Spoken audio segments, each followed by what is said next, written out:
Don Metano, the Mega Don on TV. So, You look like your name, the way your name sounds, the Mega Don. yeah, the mega.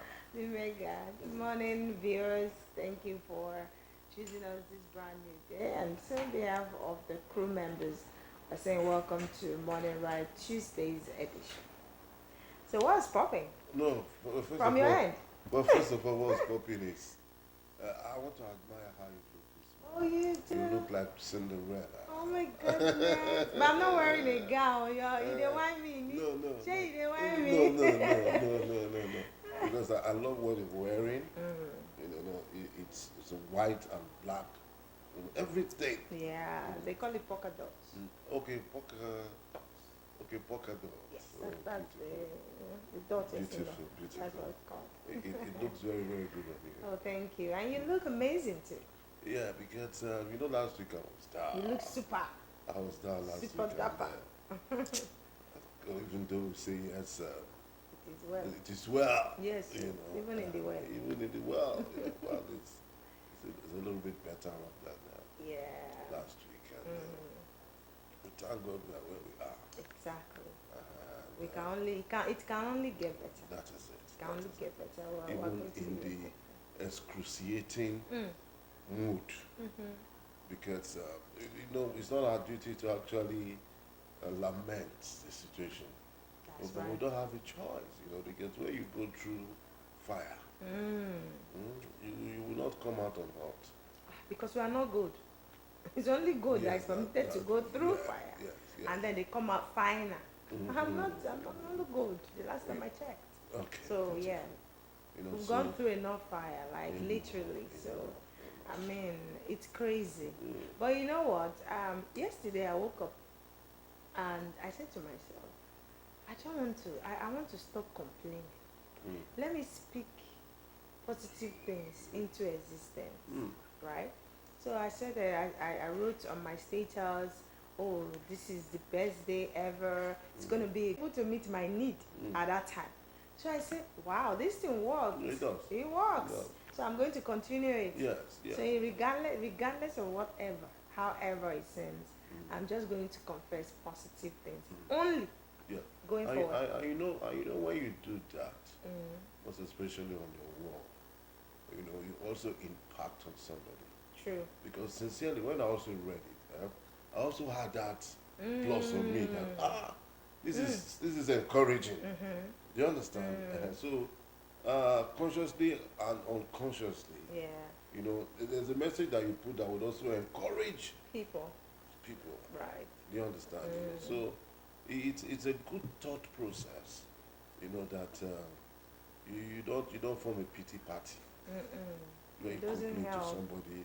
I don't know the kind of complaint that person also has. Exactly. Then you form a party of pity. Ah, To and pity no us- solution, and no solution. which is number one. Yeah, so come out strong and always speak positively into the day, That's right. because your words shapes your world.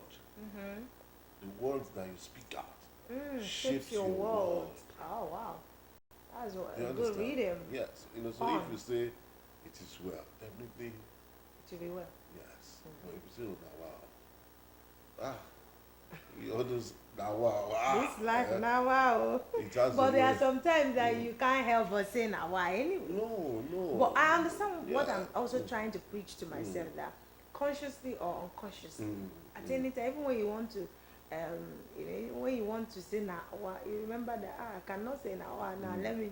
So it's just for us to have that mindset, yeah, positive mindset towards things. Because the truth is, if you want to go and buy sniper now to drink and die, I mean, you just killed yourself, and the world is still on. Nobody to not close because someone passed, So and it will not solve any situation. That's right. So however it is, just keep at it. Keep doing what you know how That best is to it. do, That and is it. ask God for grace to actually oil your well and make sure that it does the rest for you. Takes care of the rest. Just do the basic. Do your best. I always say do your best. Don't fold your hands out. do your best and allow God to do the rest for you. Yeah. So yeah, that's where grace now works. Yes. And you see, one funny thing too about life is we don't even know the next minute, What it holds. what it holds. You know, I've come to learn that in life that you say, okay, today now it's a Tuesday, right? Okay, Yeah. between now and next week Tuesday, what would come my way? But you know, miraculously, another will just come from nowhere. That even least in your imagination Right. have ever had expected. And you see that other keeps you to the next order. That's true. Do you understand? But they will definitely come your way, whichever way, but not really minding what would come out of it. But the most important thing is that it has serviced that situation That's right. and salvaged you from that fear that, oh, will it ever work? Am I going to survive this day? Am I going to survive this day? You know, so when you have all of that working for you, you never can say it is gradual. Just live the life one step At a time. at a time. That's right. You know, without any fear, and make sure that you don't harbor iniquity Your heart. in your heart, because there's a scripture in the Bible that says, if you harbor iniquity, you will not prosper. That's right. That's right. You understand? If you harbor iniquity, and God is not a man that he will lie. At all. You understand? So when you see certain things not coming your way as expected, you know, probably you harbor iniquity. But if you allow your mind to be very plain, you know, wish your neighbor well.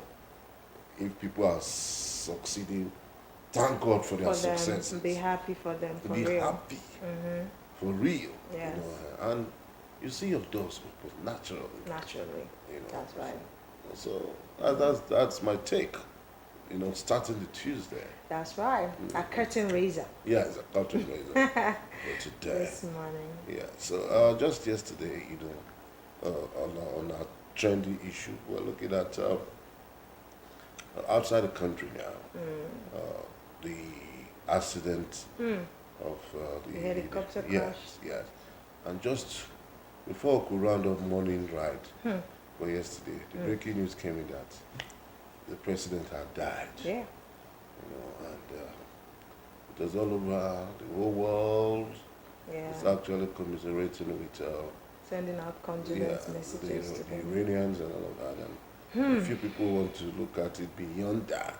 Okay. To say, hope it hasn't gotten anything to do with the war. The Iran Iraq. Yes, yes. You know, and you can't rule that out. Yeah. You know, because before anything happens in the physical, there's already been a spiritual undertone. That's You right. know, anything can happen. Anything can happen. If Brutus killed Julius Caesar, you know, then you can't be sure of anybody around you. At all. No. You know, your pilot could even be a co-culprit. You know, anybody can just be part of your undoing. You know, but we're not ruling out all the. And we're not laying accusing No, fingers on anyone yet. No. I mean, investigation should be carried out. Yes. I'm very sure. Well, may his soul rest in peace. The truth about death is that it can happen to anybody at any time. That's right. At any time. So regardless, you say, okay, I can't die on the road because I don't fly the roads all the time. Oh, you want to fly. You don't know where it will meet. And nobody knows where death will meet him or her. So the reality is now for us to check and prepare at all times. And how do you prepare? It's not like you're going to lay your bed or lay your mat. No, by what we mentioned earlier. Be happy for people. Do your best. Have a pure heart, clean heart towards your neighbor, and just do what pleases God. So that at the end of the day, you will not just die for nothing. After suffering, imagine someone after suffering in Nigeria here. because if you're not a politician right now in Nigeria, politician, a Yahoo person, like a fraudulent person, I don't know, or someone who works in an oil company, or well, there are some companies who also pay very well, maybe banks and other telecoms and other very key industry, even tech industries now, they're paying really, really well. So if you're all content creators, even though their kind of work is not even easy, but they are, you know, they struggle from the start in the beginning, and then they start making money afterwards. So if you're not in that category, it's not easy to be a Nigerian now. To be a Nigerian, it's not easy at all. So imagine you after this suffer ahead in Nigeria, and then you die and go to hellfire again. You see, that is double wahala for dead body. How do you know? So, you know, we don't need all of that. So death is inevitable, but we're praying that at least you would have, you know, finished your assignment here on earth, do your beats, do your everything, and then you can even hang up and say, okay, I think God, it's time. Oh, it's not time now, I'm just saying literally, you know. So may his soul rest in perfect peace. But I think that it's becoming a recurring decimal. If you check, it happened to Igwe, the helicopter crash thing. I mean, each time, this is not the first time it's happening. That's correct. And so they should just look at it. Maybe the producers, there's something that is missing, or rather the manufacturers. Yes, there's something that is missing. They should look into it. Everything, investigation, they should investigate everything right from the source to the very day it happened. And we're hoping for the best to come. Yeah, we're hoping for the best to come. And we pray that God will give the Iranians the heart to actually bear the Irreparable loss. Yes, it's irreparable, as well as been a colossal loss, you know. Yeah, so what else again do we have on the trend issue? The local government elections, or local government, election is trending, really trending, especially in Delta State. Well, you're not a politician. I don't need to be a politician to know that. At least, you know, see, since the last election, the 2023 election opened our eyes a whole lot, that we now want to know, want to be among the people. I mean, want to be stakeholders in our own space. We want to know who is coming in, who is doing this. Before, we don't really care. We don't care. We didn't care, but now we care. We care enough to now want to know who is going to saddle or paddle that. How do they put it? Paddle the saddle. No, saddle the paddle. Everyone say, please help me. As you have do. Whether it's paddle or... Okay, I'm going to cross-check again. I'll correct myself.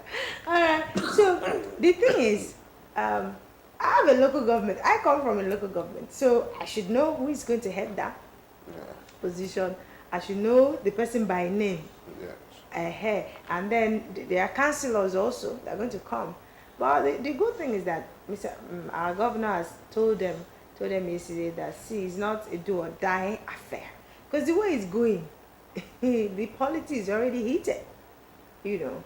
And people are also saying that, you know, this is PDP state, but also have other parties. So it's going to be a tough one.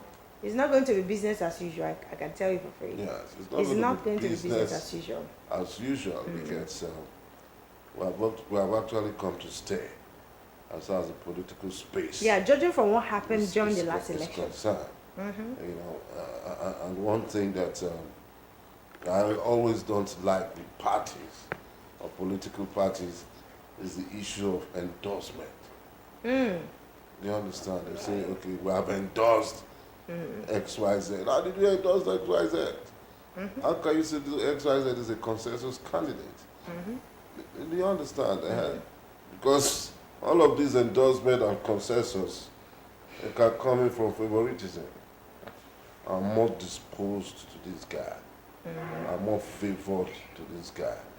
Why don't you allow all the players to go to the polls and let the best through followership, through number of people that's queues behind you, come out? Because that's the way you can get out the best. not by endorsement. You know, because I have a few of my friends who want to contest for councillorship as chairman, and they tell you Robs, they don't go to the elders, they seem to say elders of the party. They say now this guy now they like. I mean it's wrong. Let all of us go to the polls. Let's go to the field and let the best man win. You know, let the best man win. Rather than say, okay, everybody can throw their heart into the ring. Do you understand? Then campaign, right? Yeah. And on that day of the primaries, let the best win. Okay. If not, you come and say, no, this one will stand. You see that they'll come and raise one guy's hand up. This guy is the guy that we finally endorsed. You know, and all of that. To me, I'm not too comfortable with that because it's favoritism. Yeah, but they also want to bring in somebody who can also, you know that another election is coming. Yes, now, especially, they want somebody who will deliver them. They don't want to just to put it's not an all-comers affair. Somebody who the people also believes in, you know, because if you're a chairman or a local government chairman, for instance, and they're having an election, if your people don't know you, they don't believe in you, whatever you're going to tell them, they're not going to listen to you. But if you have a grip on your people, the governor, for instance, I'm not saying that is what he's doing, no. You can say, okay, this person, okay, this person is there. When I want to contest, this person is going to help me. I'm thinking, I don't know, playing the devil's advocate right now. So I'm thinking that's what it is. Or somebody who is being loyal, you know, it's time to not pay loyalty. It's been on. We cannot even fan their ears to what we're hearing. It's been on. It's now time to say, okay, this person has served me. I want to, you know, reward his or her loyalty, either to the party or to a particular individual of the community or the local government or the state entirely. So there's this particular one I know that they said, this person joined the election, he almost lost his life trying to make sure that you know, this person comes in and all of that. And at the end of the day, I feel that is an era of compensation. We shouldn't be actually, because I mean, but the another important aspect is that if the person is the one anointed, and then the people also likes this person, I mean, the people from the grassroots is also in support, then it's a win-win. It's going to be a win-win. But that's what it is. So you can't really blame. Okay, let's see you how can't beat it. Let's see how the political. July 13th is the date. So it's just around the curve. We'll still vote regardless. Yeah, that's it. Okay, we'll take a break now and then come back to yet another Sport on Morning Ride, Tuesday's edition. Stay with us. We'll be right back. Don't go away. Once.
Hey, you see him now? Where our governor they say more agenda, you this ain't a joke.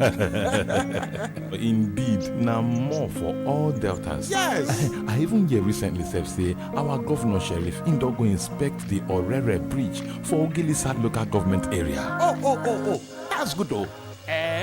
You know, say Governor Sheriff don't talk about the government. Hello. Of course now, we did very happy for the university.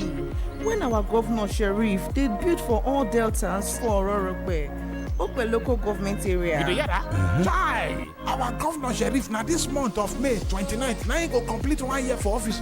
Yes. And he already the commission projects. For example, the Enwe Road for Isoko South. He don't commission up. Yes, I'm aware. Even the 5-story High Court complex don't be ready for commissioning to also marking 1 year in office anniversary. Sheriff is working, and according to the Commissioner for Information, Dr. Ifeanyi Oswaza, he said Sheriff don't promise. So every local government area of Delta State will experience the more agenda. Wonderful. I mean, meaningful development. No doubt it don't already dey happen because before the Emefo Orogun Road, motor self not fit dey pass am. But now it be like London Road. And make I tell you, our Governor Sheriff don already line up numerous projects for inauguration to mark in 1 year anniversary in office. Hey, Governor Sheriff! I love Governor Sheriff because it goes for the best. Take for example the ongoing flyover project in Warri. Man, imagine now Julius Berger handling it. I love the way Governor Sheriff is governing. He's making sure all projects are completed. More agenda. Governor Sheriff came prepared to govern with excellence. Brought to you by Delta State Ministry of Information.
All right, you welcome back to yet another spot on Tuesday's edition of the Top Line television program Morning Ride.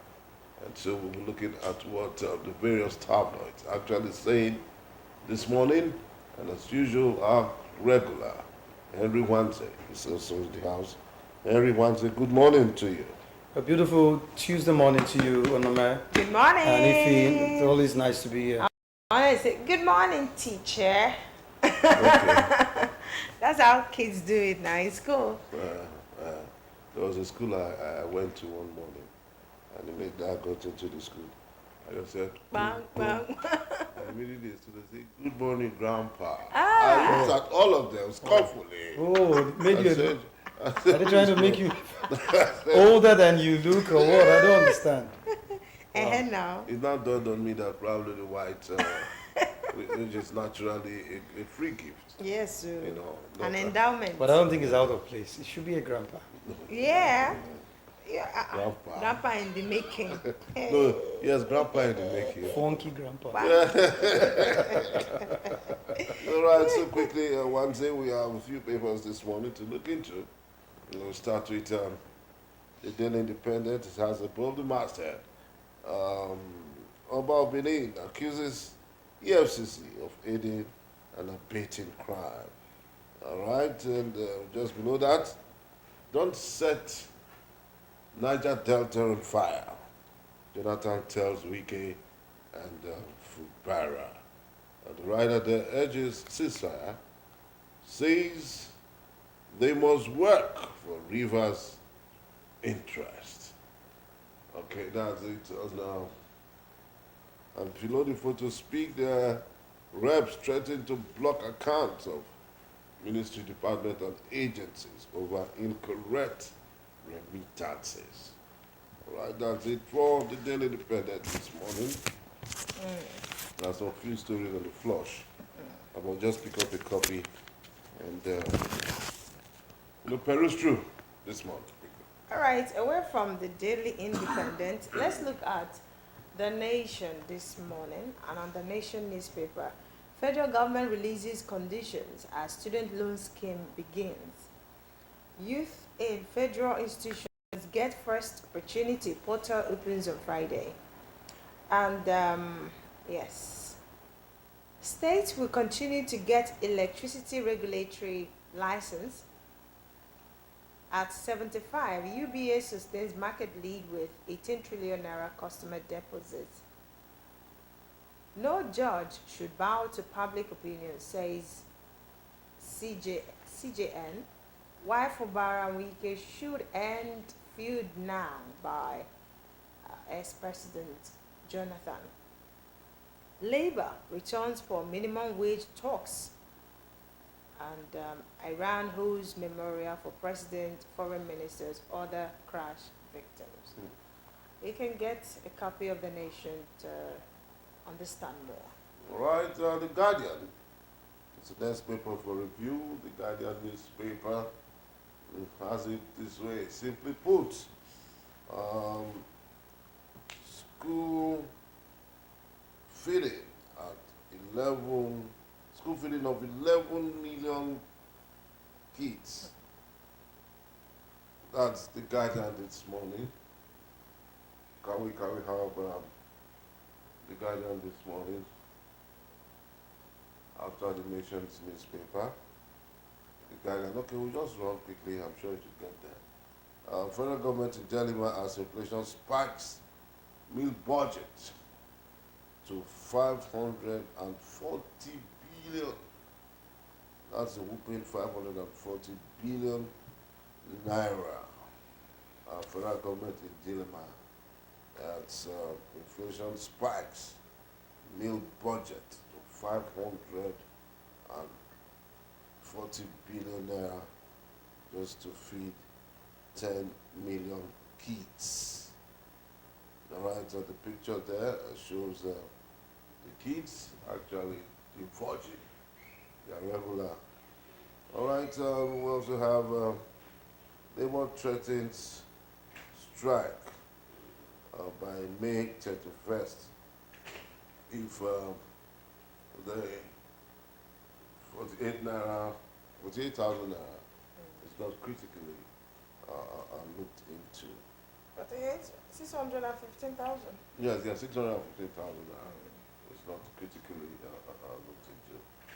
Okay, I think those are two lead stories for The Guardian. All right, let's go straight to the Punch and see what's punching this morning. 1.2 million beneficiaries listed. That's for the student loan. As scheme begins Friday. Students in 226 tertiary institutions to benefit. Admission letter named Bavier needed. World leaders mourn as Iran probes president minister's death. And Lagos seals 840 event centers. This is the commissioner. Tariff hike. Workers lockout minister issue 14-day ultimatum. Food imports hit 3 trillion naira over flooding and insecurity. Judges' salaries reviewed 17 years ago, says AGF. Wike Fubara face-off can destabilize Niger Delta. This is coming in from Goodluck Jonathan. All right, that's it on the Punch. Okay, the Vanguard is the next paper for review. The Vanguard newspaper. Above the masthead, de-escalate tensions in Rivers. Jonathan appeals to Wike and Fupara de-escalate tensions in Rivers. EFCC under fire as Oba of Benin alleges bribery cover-ups. Electricity / minimum wage. NLC TUC mobilized for strike. And below the masthead, we have anger, frustration over high costs of cash withdrawals from the POS. I call them the draconian Shylocks, if you ask me. The writer says, as operators gradually take over banks and ATM functions, customers relate sad experiences in states. Banks sell cash to us.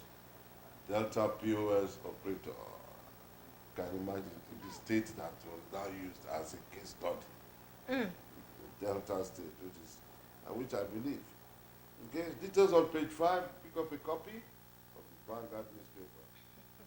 Federal government partners financial bodies to lift 50 million Nigerians out of poverty from now till 2027. I don't see how the federal government probably Henry will be able to tell us. At the global press conference, as UBA clocks 75. There's the photo speak there. And below that, ICANN, Accountability Index, will enhance management of public funds. And the statement is credited to Okosa. Tinubu UN, AU, Arab leaders mourn as Iranian president Raisi dies in helicopter crash. And the sporting world, Man United want Osimhen, Victor Osimhen. That is the Batman, highly rated footballer of this season. Okay, that's it on the Vanguard newspaper this moment. All right, away from that now, Nigerian Tribune is next. All right, on Nigerian Tribune, minimum wage, NLCTC say no going back on May 31 deadline. One neck over refusal to reverse hiked electricity tariff. Finance Justice Ministers NJC MBA authors OK 300% salary increase for judicial officers. Transcorp Power reports 142 billion naira revenue, declares 23.46 billion dividend. A student loan scheme to commence with federal tertiary institutions Friday. I think those are the trending headlines there on the Nigerian Tribune. Okay, the Daily Trust is our next point of call. The Daily Trust newspaper has below the masthead, it has a story that says Kano governor buys 2.7 billion naira vehicles for lawmakers. World leaders react as Iran's president buried today. Minimum wage, not going back on May 31st. Ultimatum, says Labour. And we also have bandits in military uniform. Abduct 20 in Abuja. 2 attackers captured, that's the police saying that, instead by pump action. Other weapons of vigilantes. We have been tasked to fix police vehicle. Residents. On the flush, UBA at 75, how we grew customer base to 45 million. That statement is credited to the group managing director. Federal government reviews 14 trade subjects. See Labi, the cries teachers shortage. I need 35 different visas to travel within Africa. That statement is credited to the richest man in Africa, Aliu Dangote. Below the photo speak there, youths hit jackpot with Notcoin in crypto trading. A token gets high profile listing in Binance and major exchanges. Alright, so that's it on The Daily Trust this morning. We'll take our next paper. All right, next is the Daily Times. On Daily Times, Clark accuses Ganduje Damagum of encouraging Wike to derail democracy in Rivers State. We also have here, you are a terrorist. Nnamdi Kanu blasts federal government lawyer in court. Nationwide strike looms as Labour gears up for June 3 least condition to avert industrial crisis. Reps warn cement manufacturers against shunning invitation. And ASU wants Tinubu to intervene in its demands. Nigerians will suffer if judges are not well paid operations. Well, that's it on the Daily Times this morning. Okay, our last paper, Charity Begins at Home, which is the Pointer newspaper above the masthead. NAPTIP decries recent surge in baby factories across Nigeria.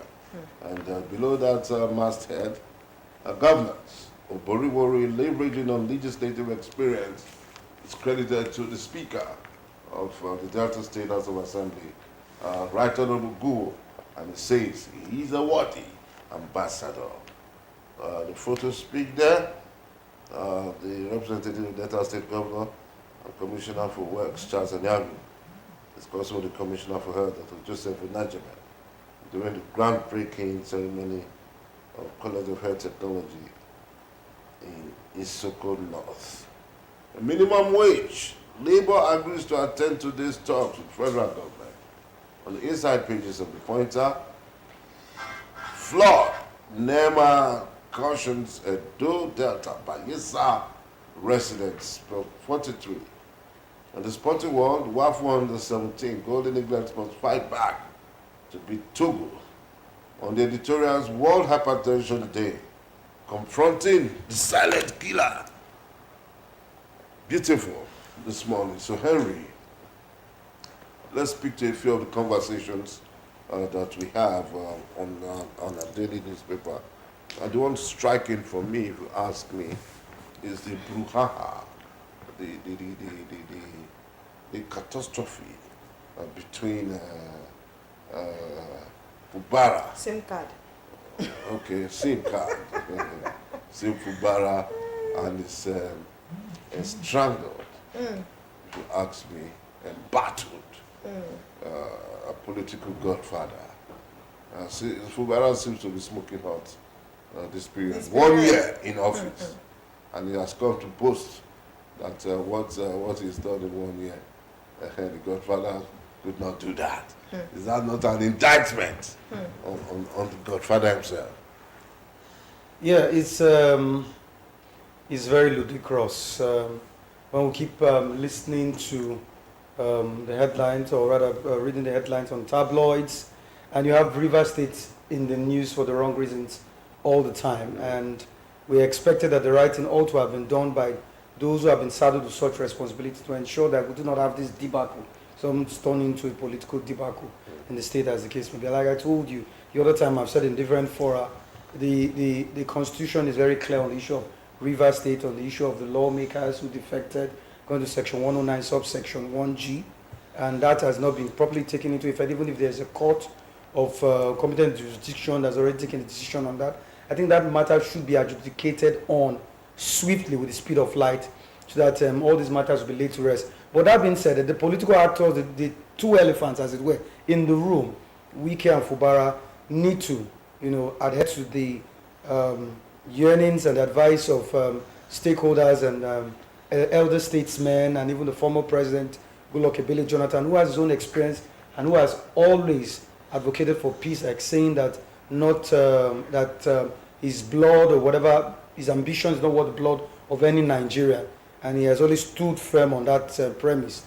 Now, it beholds on these two persons, particularly the ex-governor, who's the minister of the Federal Capital Territory, to know when to, take a bow, because it's almost becoming an ignominy, not just to the people of Rivers State, but to the political landscape of the South-South, and even Nigeria. It makes it a laughing stock in the Committee of Nations when we keep hearing issues like that. So I think everybody will be happy if these issues are resolved. Like I said, it is going to snowball into what we saw during the Second Republic of the governor who has already left the seat of power, allowed the person, your supposed successor, to carry on with the business of the day. Exactly. And you're saying it's a mistake, and he said, thank you very much. Your mistake is here today, and continue to make mistakes. And it becomes so puerile. And when we keep seeing this, what example are we living for the kids, for the youths that we look up to be the leaders of tomorrow? So this issue, this debacle of Rivers State, I think it is high time both parties came together and sheathed their swords. So you should now, the Rivers State people or indigents should fold their hands and watch until two of them I never said they should fold. That's why I said, if you remember the last time I said, it is first the people of Rivers State that have to decide their fate, But it also behoves on every well-meaning Nigerian to see how they can speak to, the as it were, the dramatis personnel, this whole, impasse, to see how they can resolve this issue without having to drag on the people even of Mr. River. President Of course, they can't stop came talking. in at some But point. very importantly, the rule of law has to take, precedent over every political situation or political solution. This has gone beyond political situation. Yeah, it has gone beyond political situation because we see heavyweights. Mayweather's. Yes, on that, supporting, politics about interest. Fumbara.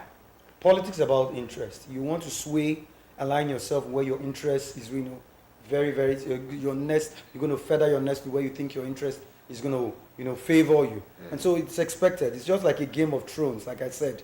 Everybody wants to pitch your tent where you think it will favor you. But the most important thing that we have to, it's about governance.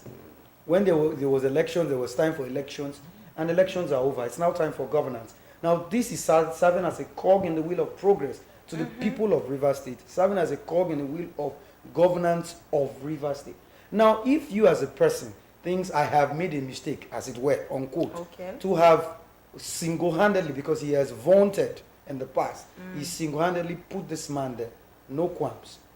Now you have another 4 years or less than 4 years for you to correct your mistakes. Why not go back to your drawing board, tell your supporters and the rest of them, do not support this guy after the next 4 years. I think that's what any sane politician should do. Rather than cause a chaos in Rivers State, in the governance of Rivers State, then you'll be seen to be an enemy of the people of Rivers State, whom you claim you are doing those things for. Of course, we know those are for parochial and selfish reasons. That's right. Yes, because we've seen that obtained in a place like Lagos, for example, where Ambode served just one term, and the perceived godfather, so to speak, himself, Allegedly butchered him out. But if you look at both scenarios, you see that is more mature than this one that is looking very mature. Very puerile. We didn't have I just said something like taking the words out of what I said now from my book. I said it is better if you think you made a mistake, as it were. Yes. You have the opportunity to correct your mistake after by the next cycle of elections. Right. Instead of being an impediment in the governance of the people of Rivers State, which is the main focus here. And like the Constitution will say in Section 14, the primary purpose of government is to ensure that the welfare and the security of the people is guaranteed. And if you do not ensure that means you are an enemy of the people you claim to be protecting or fighting for. So my take on the issue is that, especially the Minister of Federal Capital Territory should, sheath his sword and probably go back to drawing board. Because obviously, what we're hearing of Wike, when you mention Wike, you just remember what's going on in Rivers State with Fumbara. And you wouldn't.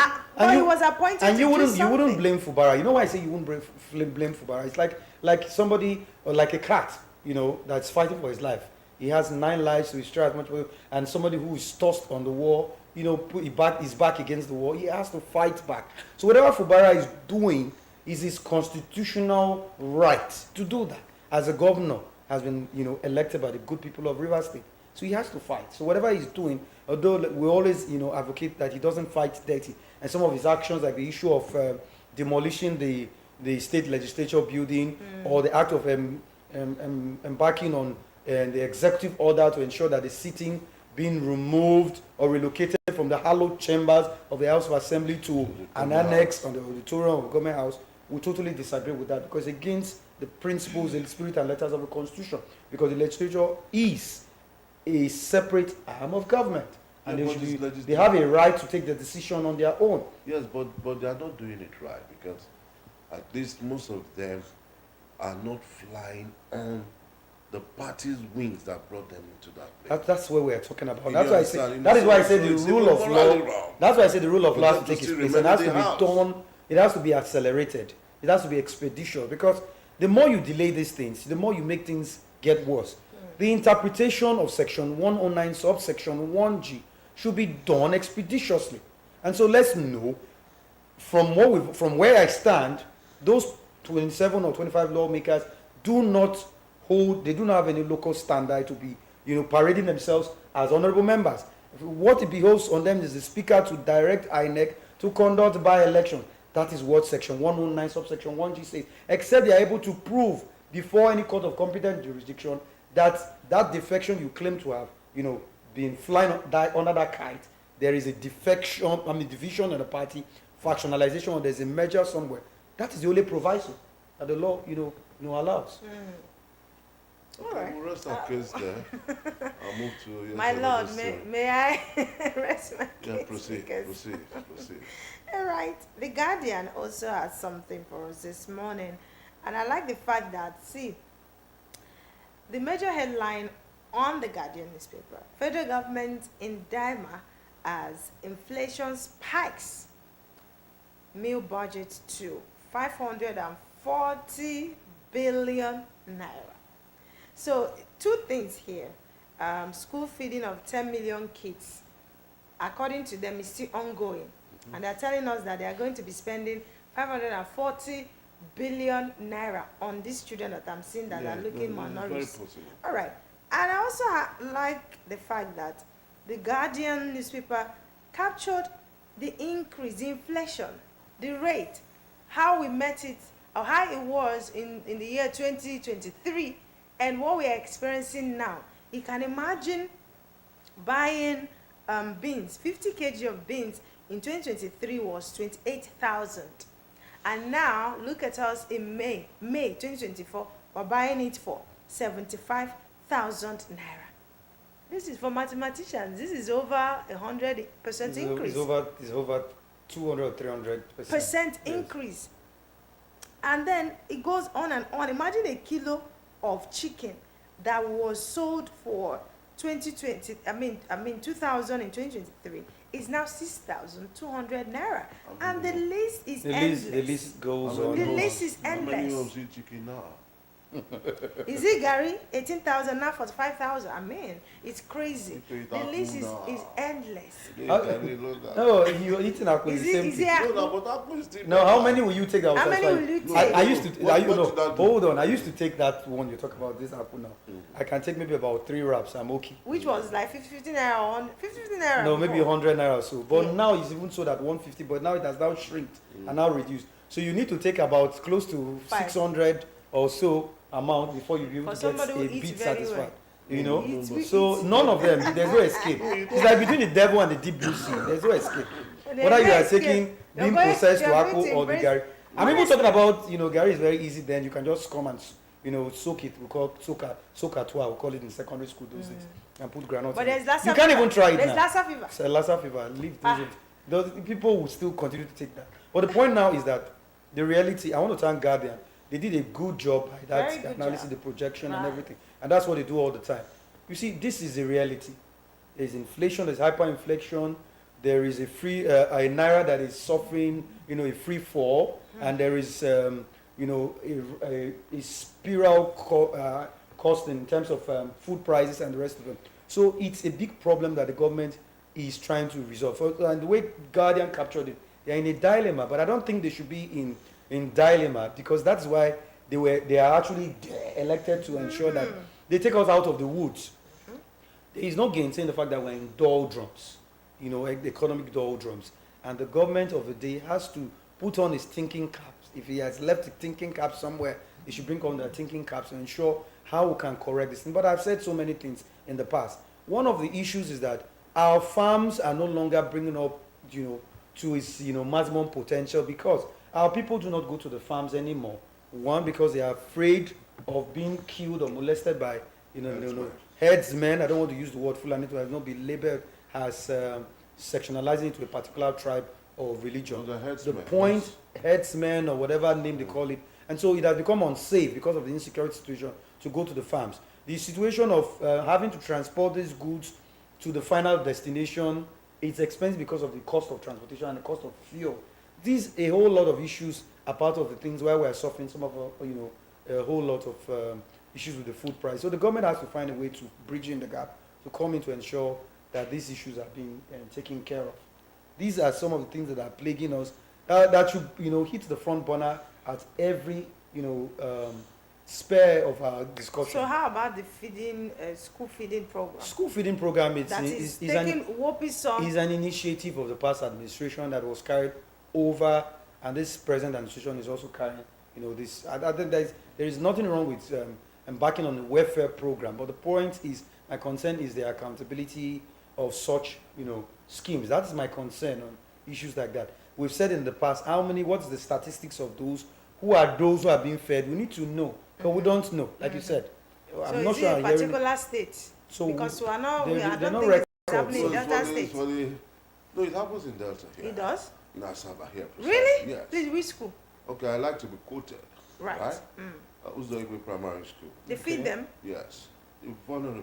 That is a school that it's a government school. Yeah.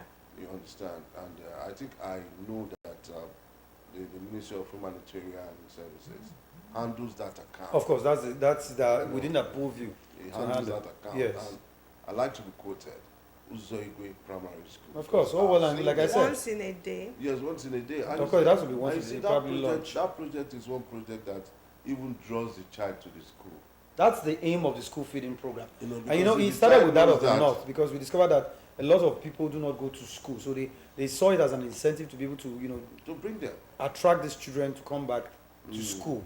When you come, you are sure of at least a decent meal a day. And you see them. Decent. Emphasis on decent. Yes, that is how it's supposed to be. And trust It's supposed to be decent. little Onomeo 5. If he knows that he can have one square good Indomie and an egg, he would be attracted. Of course. He'll be attracted to go to school. It's only natural. But the point is, the government has to do more on this issue. It has to do more. It's not all about talk. It's about walking the talk. All right. I think we should also visit the NLC. Yeah. TUC, that's the minimum Yeah. wage. SGC, minimum wage. They are threatening. They are still, No, but carrying you on. can't expect anything short from NLC.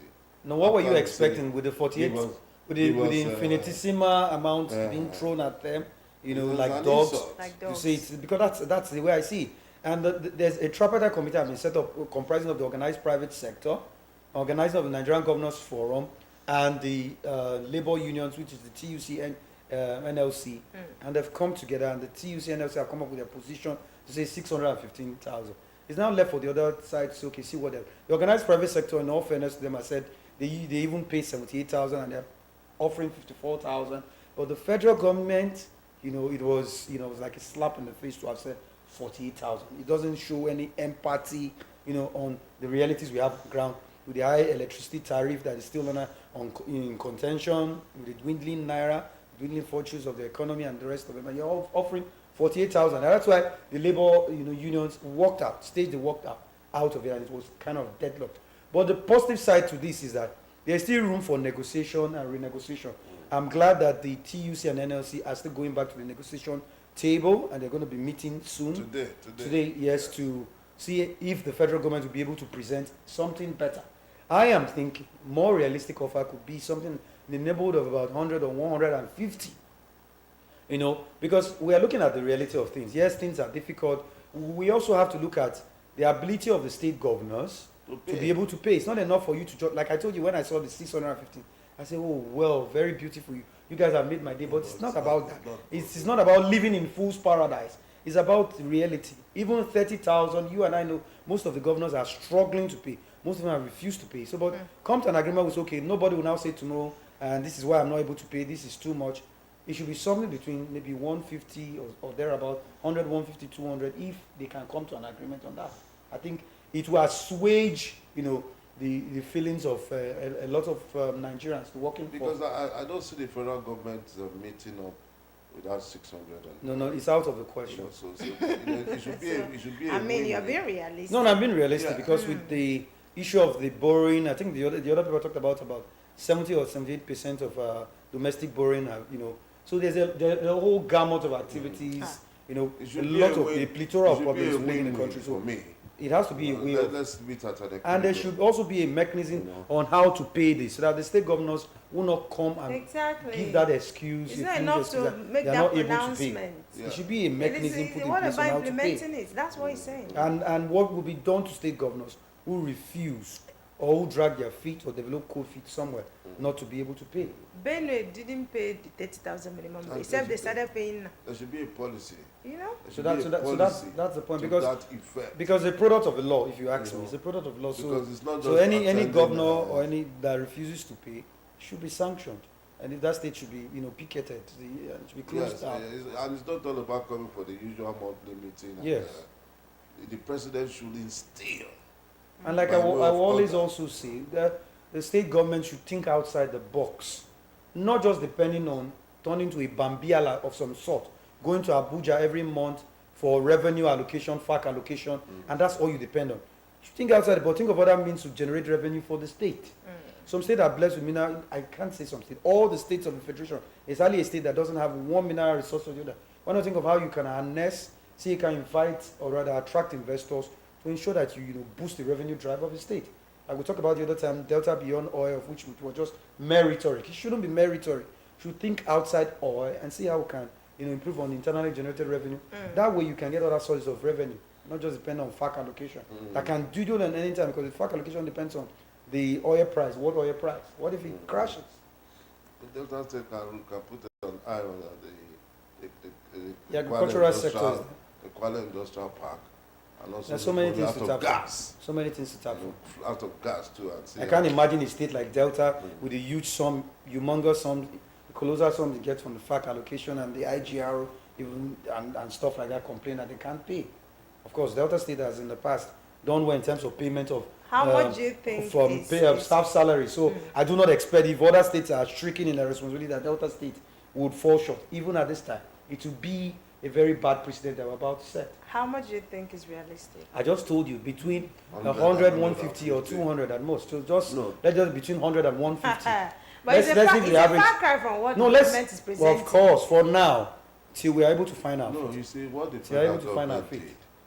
did. They just threw that dice and see if it will fly. It is, no, it's a normal thing. That's why it's called a negotiation. You understand? This is what I'm proposing. This is federal government has also brought their own. But and this it's was saying laughing. no. Wow. We have to meet each other somewhere in the middle. That's where they come to a The compromise. middle should be like 300. No.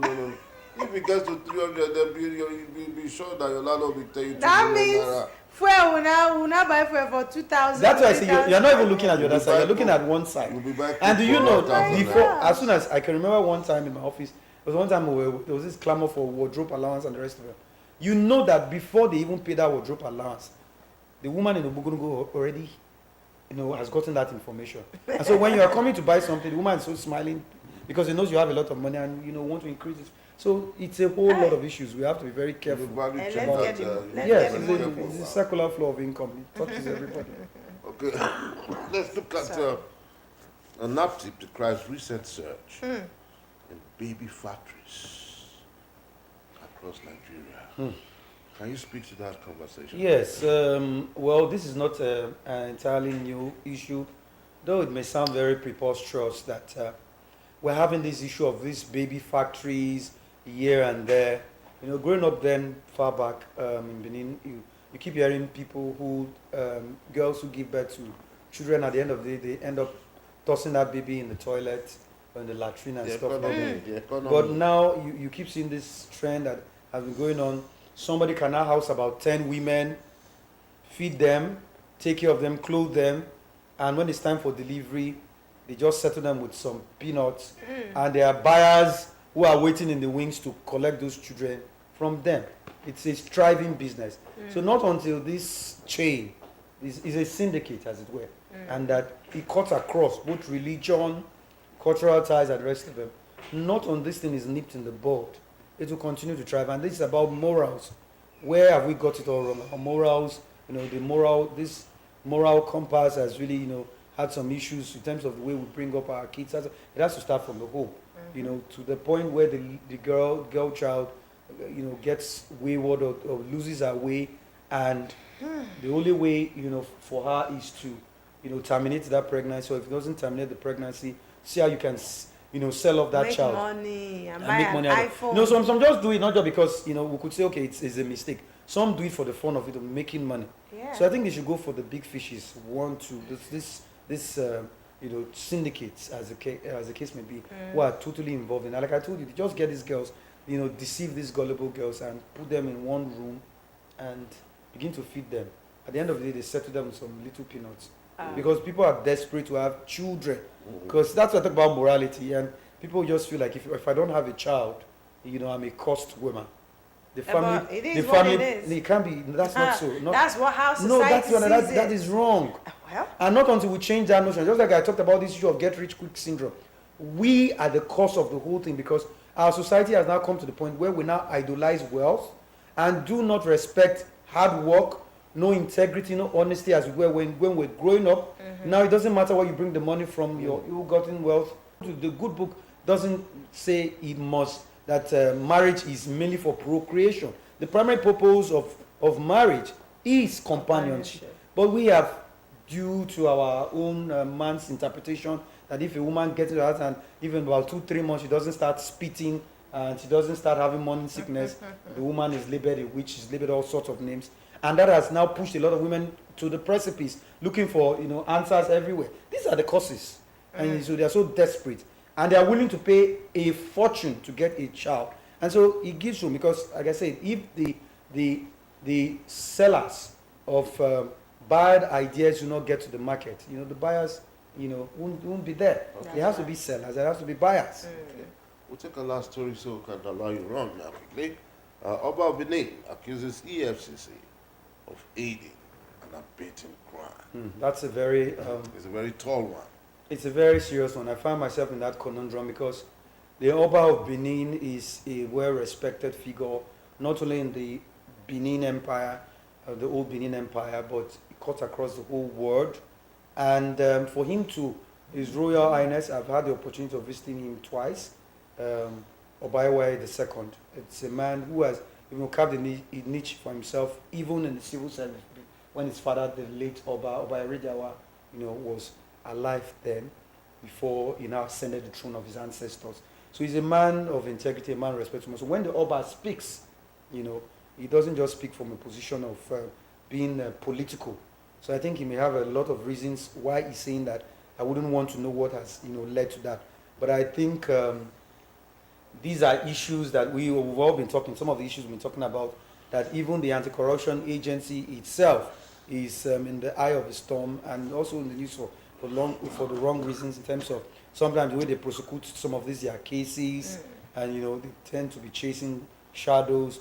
There is no gainsaying the fact that yes, they are an organ of the government and a product of the law and should be respected, provided they do things within the ambit of law. But we also know, like in every institution, there are bad eggs in every institution. But that does not mean to say, I still hold on to that the EFCC is entirely corrupt.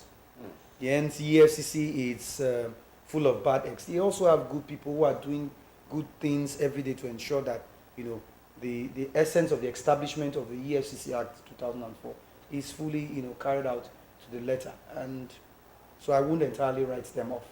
All right, we'd like to thank you so much, Henry Wanze, for bringing us up to speed on issues that are trendy, most especially from our various tabloids this morning. Thank you so much. Thanks for always having me. Thank you. All right, we'll take a break on this spot, and when we come back, we'll be looking at yet another spot on Morning Ride. Tuesday's edition still does. We'll be right back.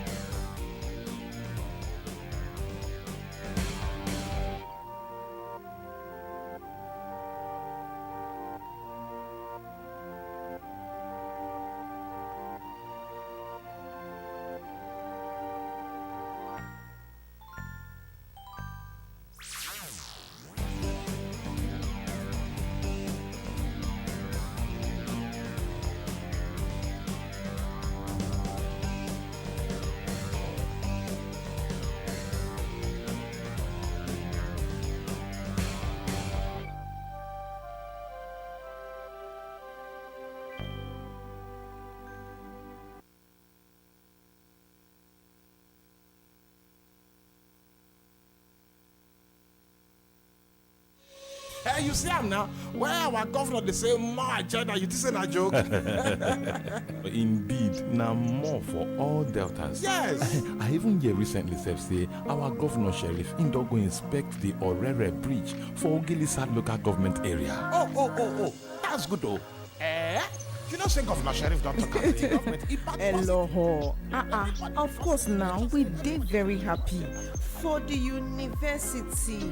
When our governor Sheriff did build for all deltas for Ororogbe, Okwe local government area. You hear that? Chai! Our governor Sheriff now this month of May 29th, now go complete 1 year for office. Yes. And it all commission projects. For example, the Enwe Road for Isoko South. It all commissioner. Yes, I'm aware. Even the 5-story High Court complex don't be ready for commissioning to also mark in 1 year in office anniversary. Sheriff is working, and according to the Commissioner for Information, Dr. Ifeanyi Oswaza, he said Sheriff don't promise. So every local government area of Delta State will experience the more agenda. Wonderful. I mean, meaningful development. No doubt it already dey happen because before the Emevo Orogun Road, motor self not fit dey pass am. But now it be like London Road. And make I tell you, our governor Sheriff don already line up numerous projects for inauguration to mark in 1 year anniversary in office. Hey, Governor Sheriff! I love Governor Sheriff because it goes for the best. Take for example the ongoing flyover project in Warri. Man, imagine now Julius Berger handling it. I love the way Governor Sheriff is governing. He's making sure all projects are completed. More agenda. Governor Sheriff came prepared to govern with excellence. Brought to you by Delta State Ministry of Information.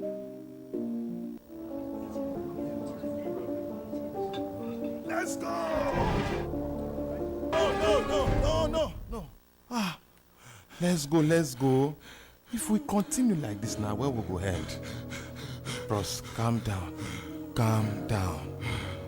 I know say it be like say all of us the verse now. But more will not say any damage where we they cause now to our own state. And when we talk about our own state, we they talk about ourselves, about our family, our fathers and mothers, our wives, brothers and sisters, even our children. If we use our own hands scatter where we get as our own, now where we go call our own again? Now truth it talk. After all, Governor Sheriff, he don't promise say go do more for Deltans. Now wait make us come dey fight now. When see our guy they talk so, it makes sense. You see now. No be lie. We need peace today so that we go fit experience the more agenda. Meaningful development for all. But where there is no peace, there cannot be prosperity now. When they fight, they prosper. No need for the fight. Now peace and unity. Now we want. It takes peace to experience more. Together in peace and unity, we will experience the more agenda. Brought to you by Delta State Ministry of Information.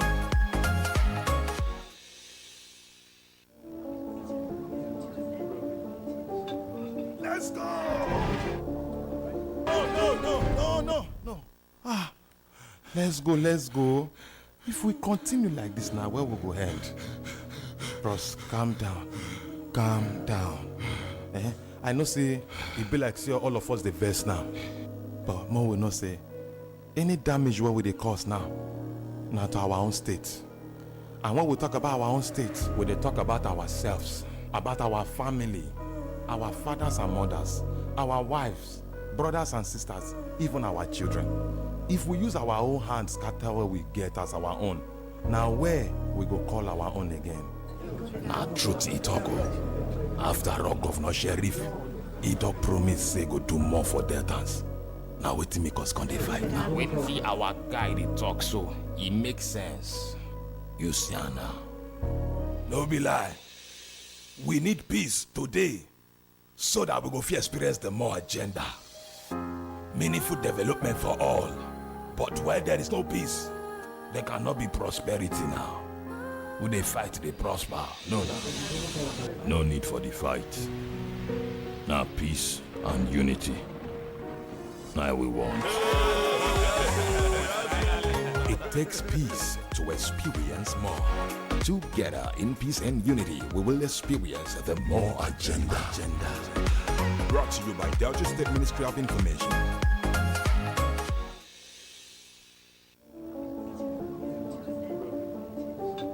Let's go! No. Let's go. If we everything you put your hand go walk, your name go open doors. My country person, the Delta State government don dey do everything within their power to stop insecurity and to make sure say Delta State. Everything you put your hand go walk, your name go open doors. My country person, the Delta State government don dey do everything within their power to stop insecurity and to make sure say Delta State dey silence for everybody, you and I inclusive. I make the Delta State government come start the registration of laborers and artisans for inside Asaba and its environs. To this particular effect, every developer we dey expect you say make you go the artisan village where they located for Oko for inside Oshimili South. Now there you go see artisans and laborers where they register with Kajat ID card and approved jacket. Now them Delta State government say make you use to develop your property. According to the chairman, Delta State Task Force Committee for Implementation and Enforcement of Registration Process for Immigrants, Laborers and Scavengers, Chief Godpower or Mafuwe Asiowu JP. Any developer or contractor where go places like Coca Junction, Apu Junction, Camp 74 Junction or any other place where illegal artisans or laborers they come carry them, pay them to develop in property. Now trouble you dey find for Delta State government handle. A word is enough for the wise. Deal with the registered artisan and laborer, and where you go see them now for the artisan village where they located for Oko for Oshimili South. Delta State now we all know. Everything you put your hand go.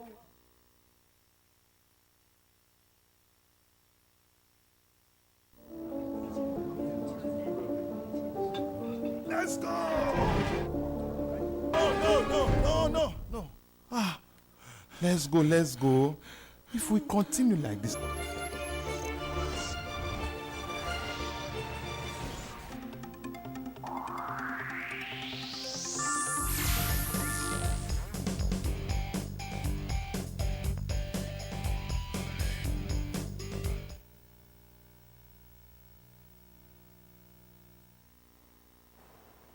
All right, and welcome back to the studio. And joining me this morning to talk about pensions issues this morning, the transfer window guide under the new contributory pension scheme. I have Mr. Ezekiel Ifenudu. He's the regional manager, Veritas Glanville's Pension, the PF Pension Funds Administrator.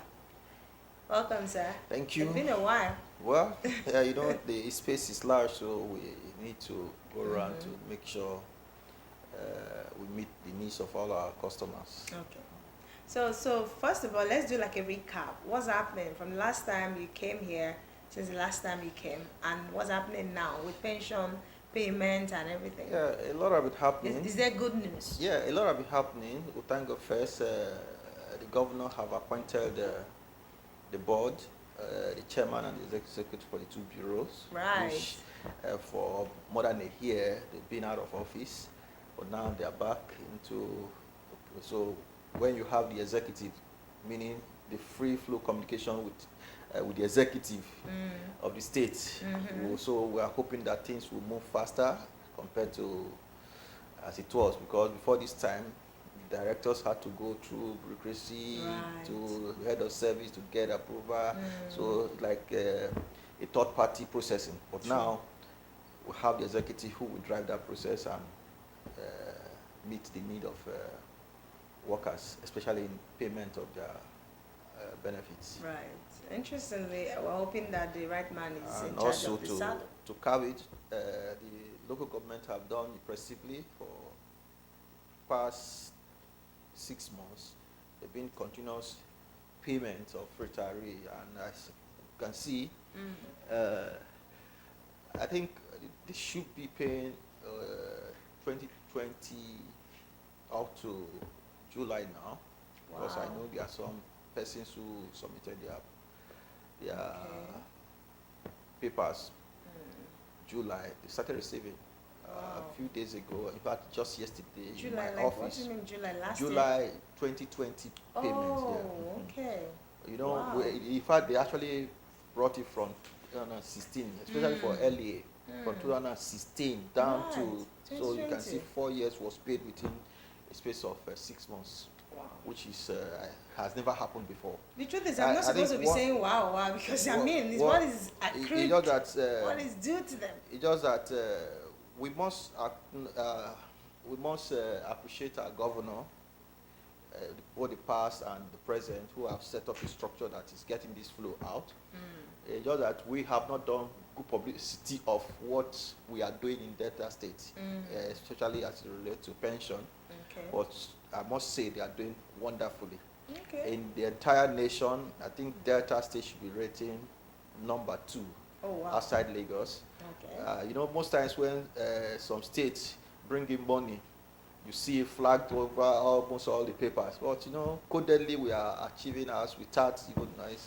Okay. I think I see that as a great virtue, which you are doing you are not doing it because you want to get publicity, but you are doing it because it's a nice thing to do. So we And must it's the right thing. the right to thing to do. Yeah. Yeah. So we must give kudos to our government, All right, who has kudos. continuously make that available. All right, the RSA transfer window, the things that we need to know. Okay.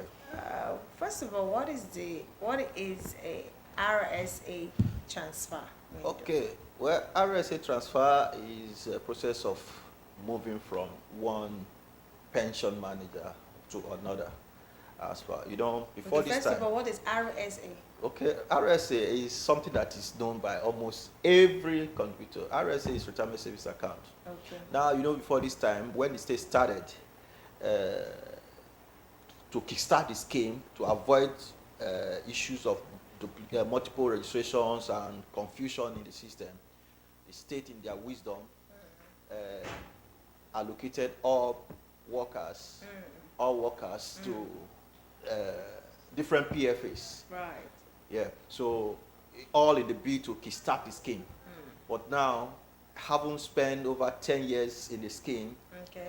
going by the law that established pension, we said every individual is supposed to make a decision Okay. of his RS, of his pension. Right.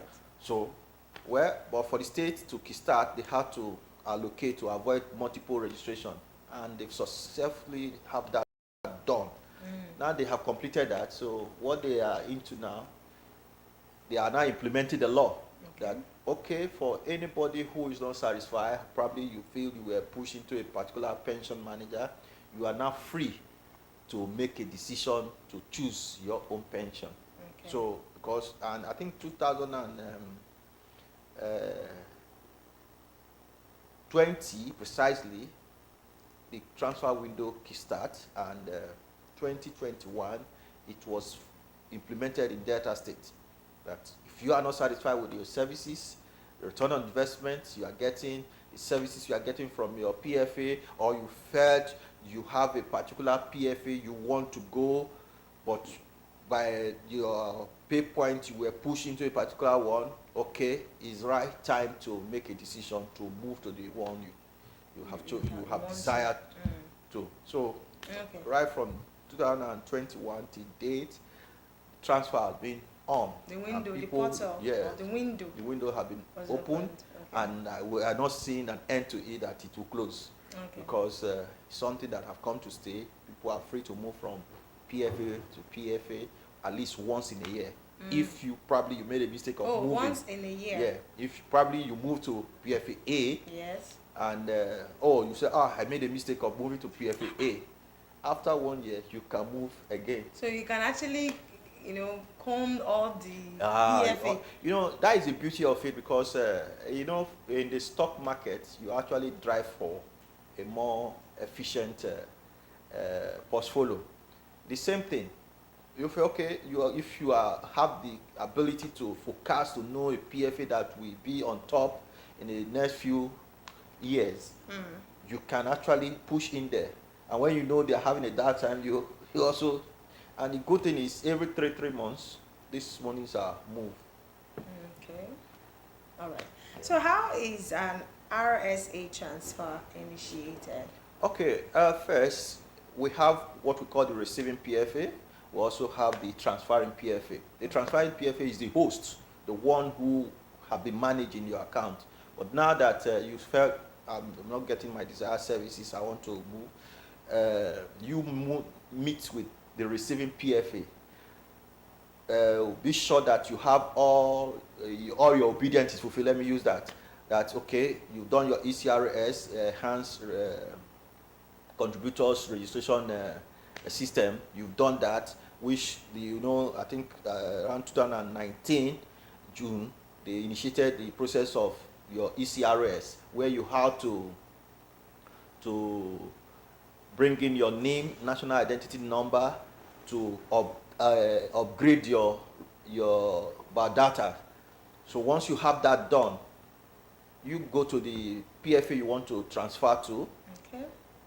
They'll verify your ECRS compliance. Once that is done, you do your data capturing, and the process is ignited, and you move. Okay. Now, once you move, the transfer is done once in every quarter. That is 3 months. Okay. In 3 months, for example, we are in the second quarter transfer process now. If I make my transfer today, being May, by June 30th is due. That is, we have ETD of effective transfer date of 30th of June.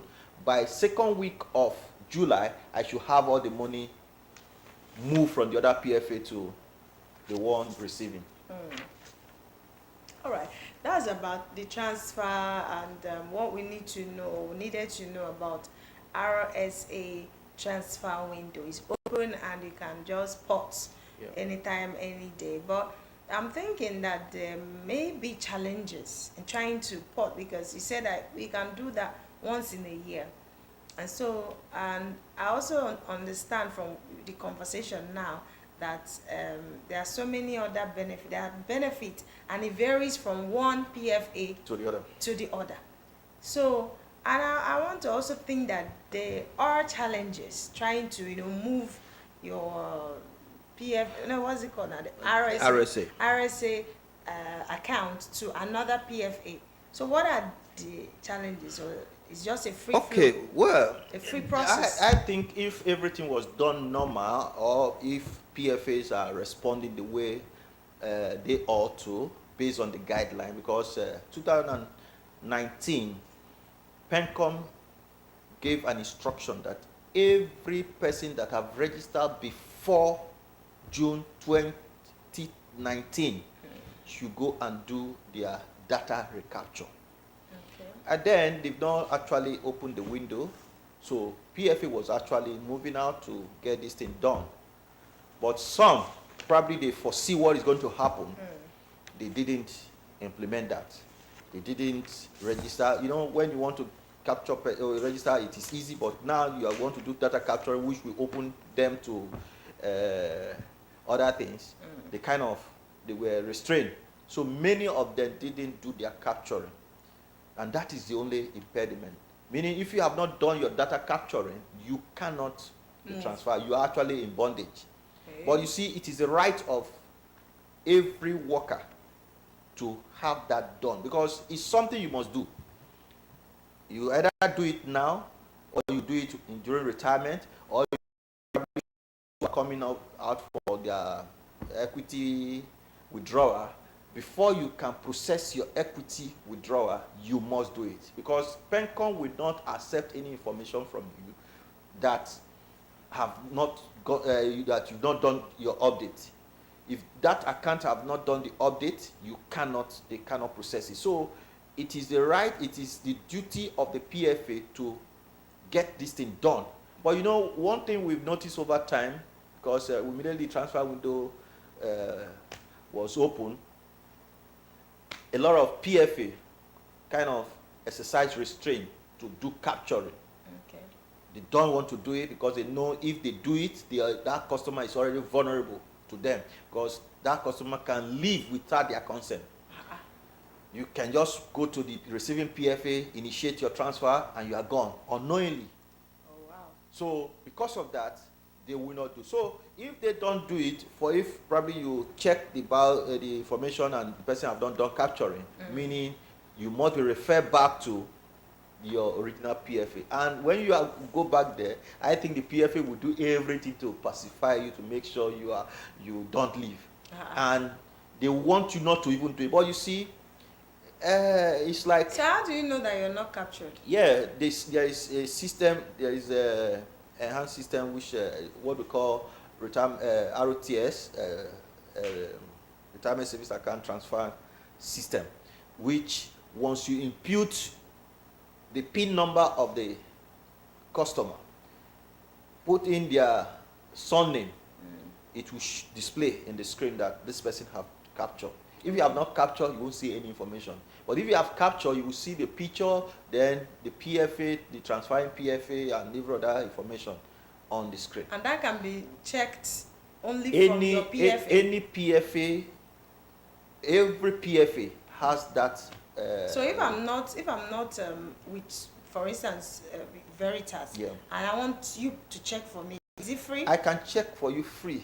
In fact, I will be so glad to check for you free of charge, because once I know you have transferred, I will at least I will tell you my product to get you convinced to join me. Up your game. Yeah. In marketing. At least you should know, because we're actually looking to increase our vote. Okay. All right. So and I mean, we've been able to establish the fact that you've been able to talk to us about the RSA, the window, and the importance of knowing that you're captured or not.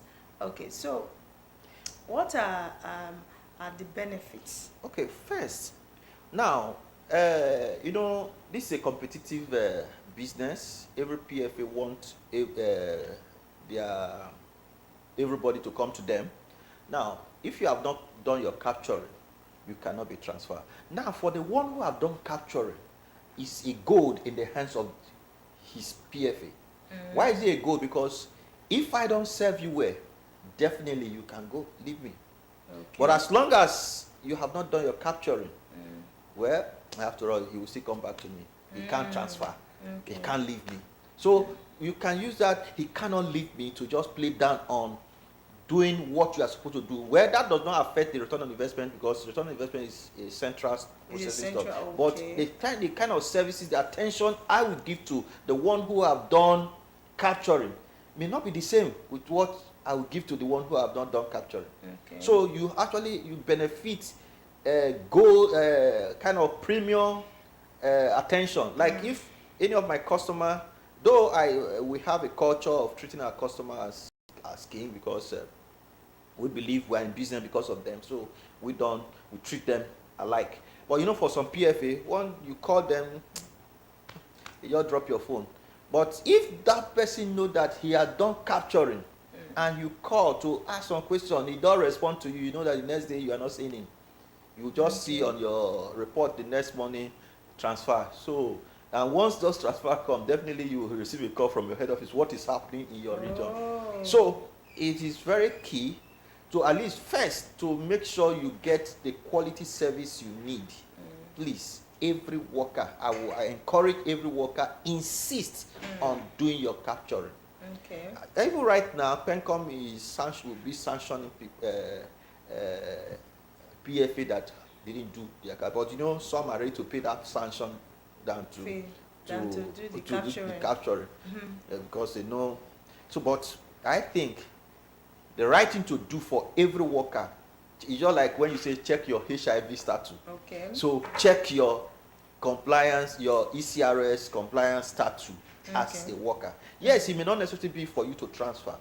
Okay. Because, okay, let me give you some examples. We experienced some delay in payments of some person, because what they gave us at the point of registration is different from the information they have now, probably for marriage status and all that. Yeah.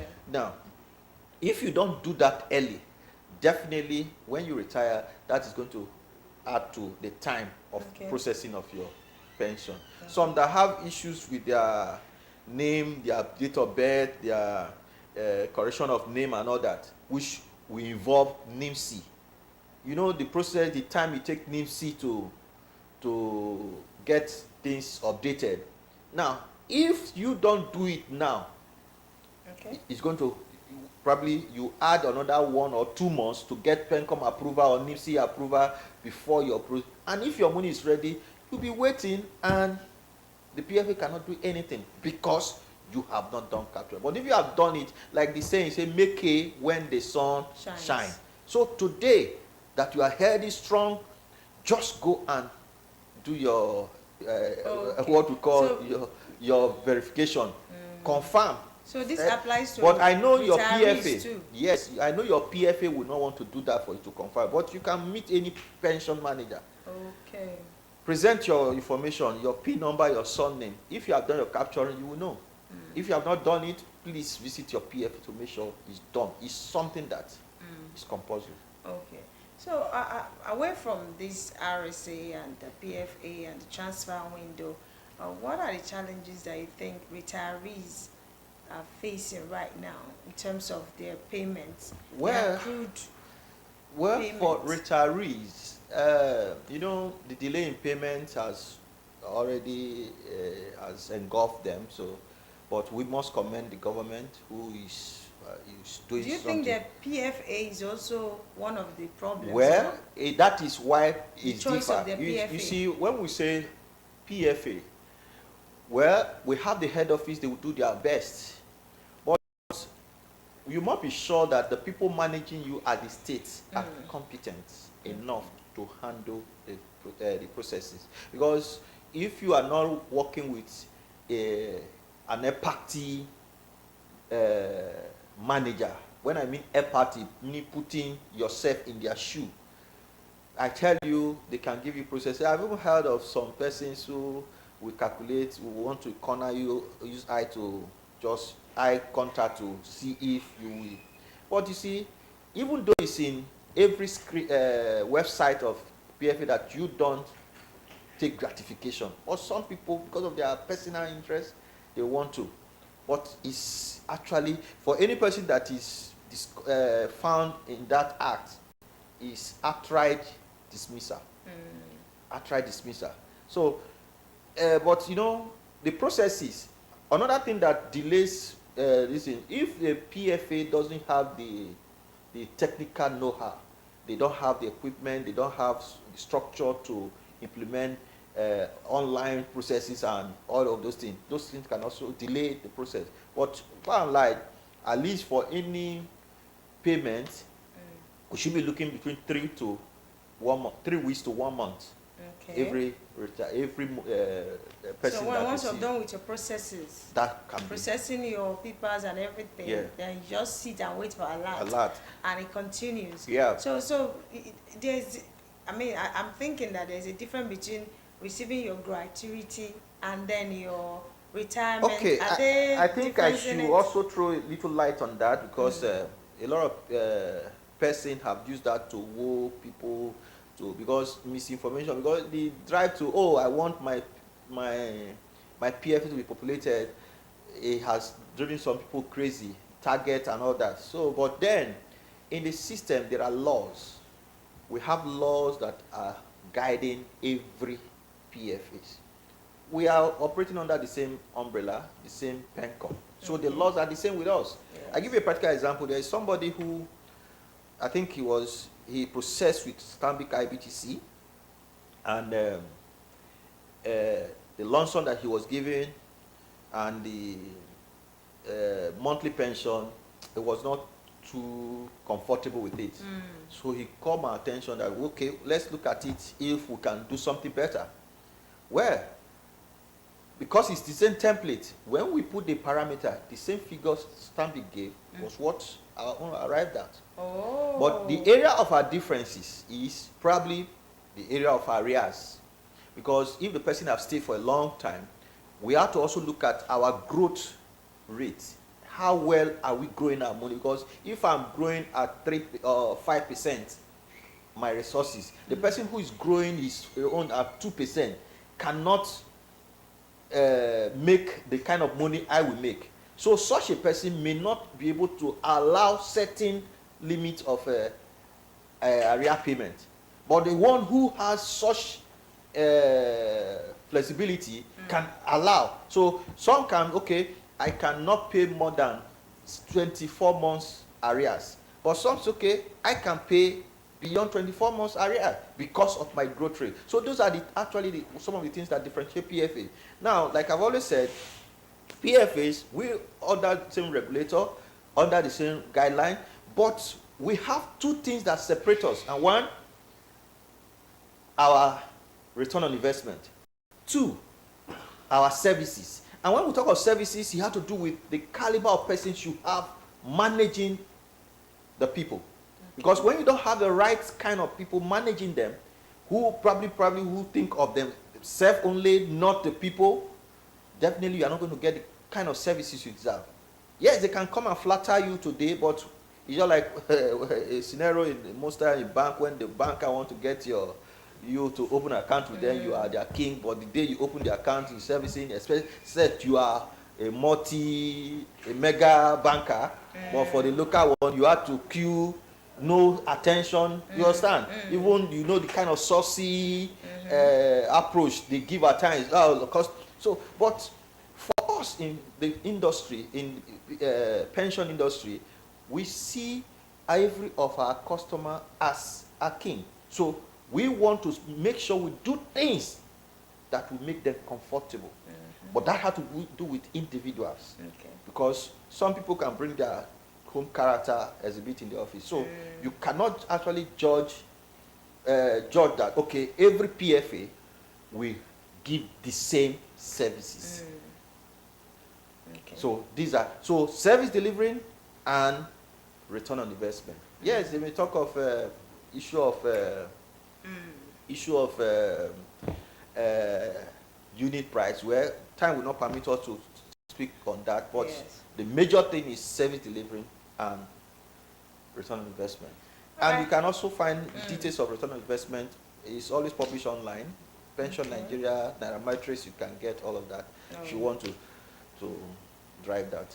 All right, thank you so much for speaking to us about the transfer windows. Now we know better. So I can decide to wake up tomorrow but I can only do it once in a year. So if my PFA is not performing as they should, then the next year they know that they're going to lose me. But then I should be able to know if I'm captured. Yes. That is the go first and do step. your tests. Your tests. I think I should come to you now, so you test me. See if I'm eligible to move my account to another PFA. All right, thank you so much, sir. We've been speaking with Mr. Ezekiel Efenudu. He is the regional manager, Veritas Glanville Pension. Thank you so much, sir. Welcome. It's been a pleasure. Thank you. Always a pleasure. All right, we take another quick break, and then when we return, another guest takes the couch. Stay with us, we'll be right back.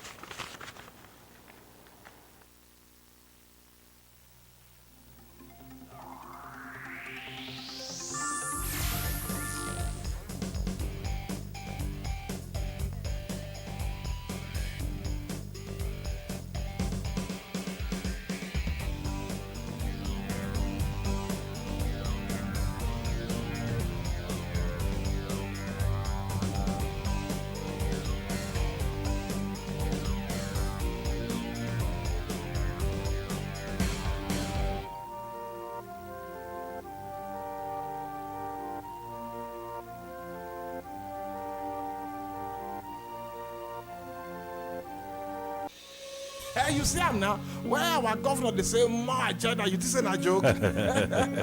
Indeed, now more for all deltas. Yes. I even hear recently say our governor sheriff Indo go inspect the Orere Bridge for Ogilisad local government area. Oh. That's good though. You know say Governor Sheriff don't talk about the government. Hello. Of course now we did very happy for the university. When our governor Sheriff they built for all deltas for Ororogbe, Okwe local government area. You hear that? Chai! Our governor Sheriff now this month of May 29th, now he go complete 1 year for office.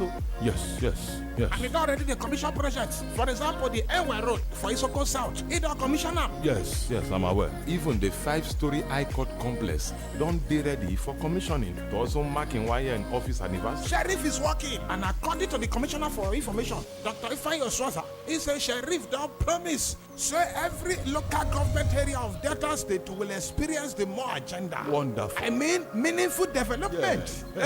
No doubt it don't already dey happen because before the Emevo Orogun Road, motor sef no fit dey pass am. But now it be like London Road.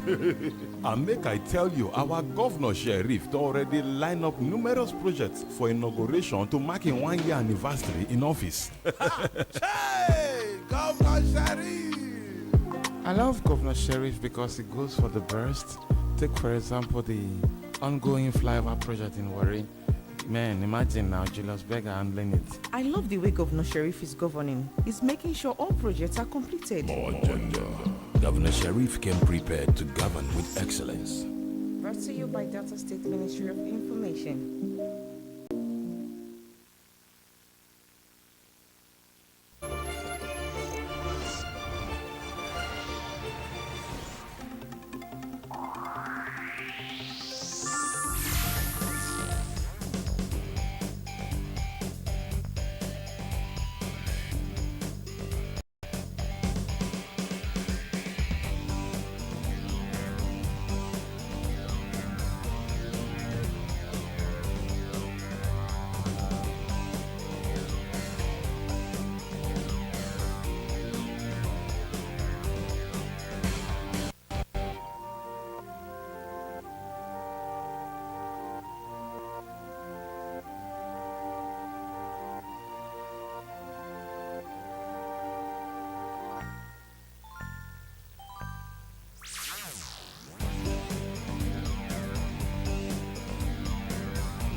Now where we go end?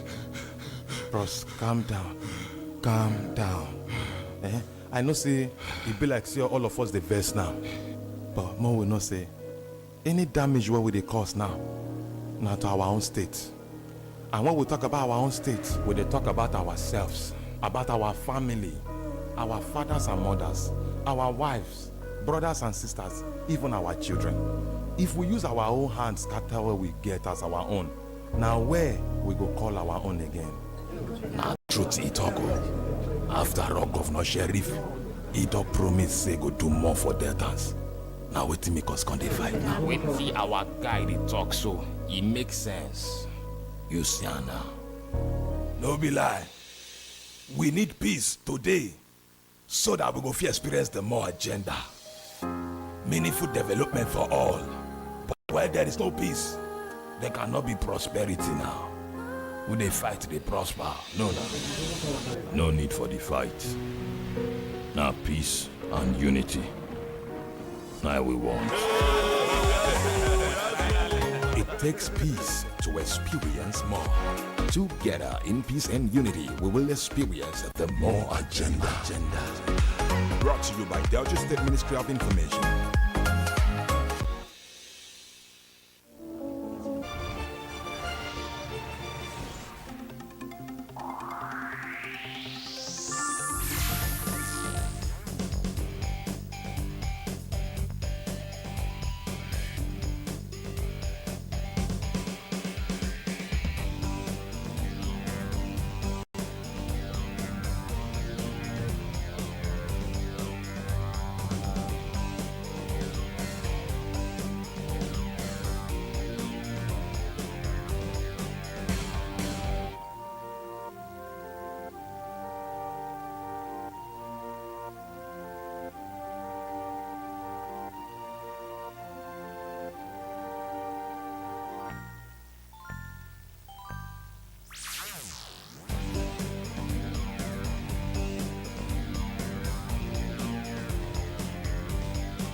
Alright, and welcome back to the studio, and joining me as usual we have Mrs. Abigail Worry, the mother of 3, an author of the Godly Seed devotional book for children, and an advocate for godly parenting. So I had to mention that mother of 3 is very important. You know why? Because, I mean, being a mother is not a walk in the park. So good morning to you. Good morning. Chairman wife, congratulations. Thank you. Good to see you again, looking radiant as usual. Same here. All right, so last week we talked about, we asked the question, if it was okay for us as parents to apologize to our children or even to explain, you know, give them explanations as to why we asked them to kneel down or why we're, you know, punishing them for an offense that they committed. And we're able to drive home that conversation very smoothly. It sailed so well. And it also was impactful. Because I cannot lie. I know you kept on sending me messages. It was an eye-opener. It's not like that was not the first time I heard it, but you came with, in fact, the Holy Spirit spoke through you. I came with the fire. Yes. So, and the fire consumed Let me give you my testimony. Since that Tuesday till now, I've not beaten. Glory. I was managing not to yell. I passed. I was trying until, was it this morning or yesterday? Yesterday when I came back, and the whole house was almost in a mess. And I was releasing it, but it wasn't as But you were bad. conscious. I was conscious to, okay, you are shouting, bring it down. You are shouting, bring it down. And I'm working on myself.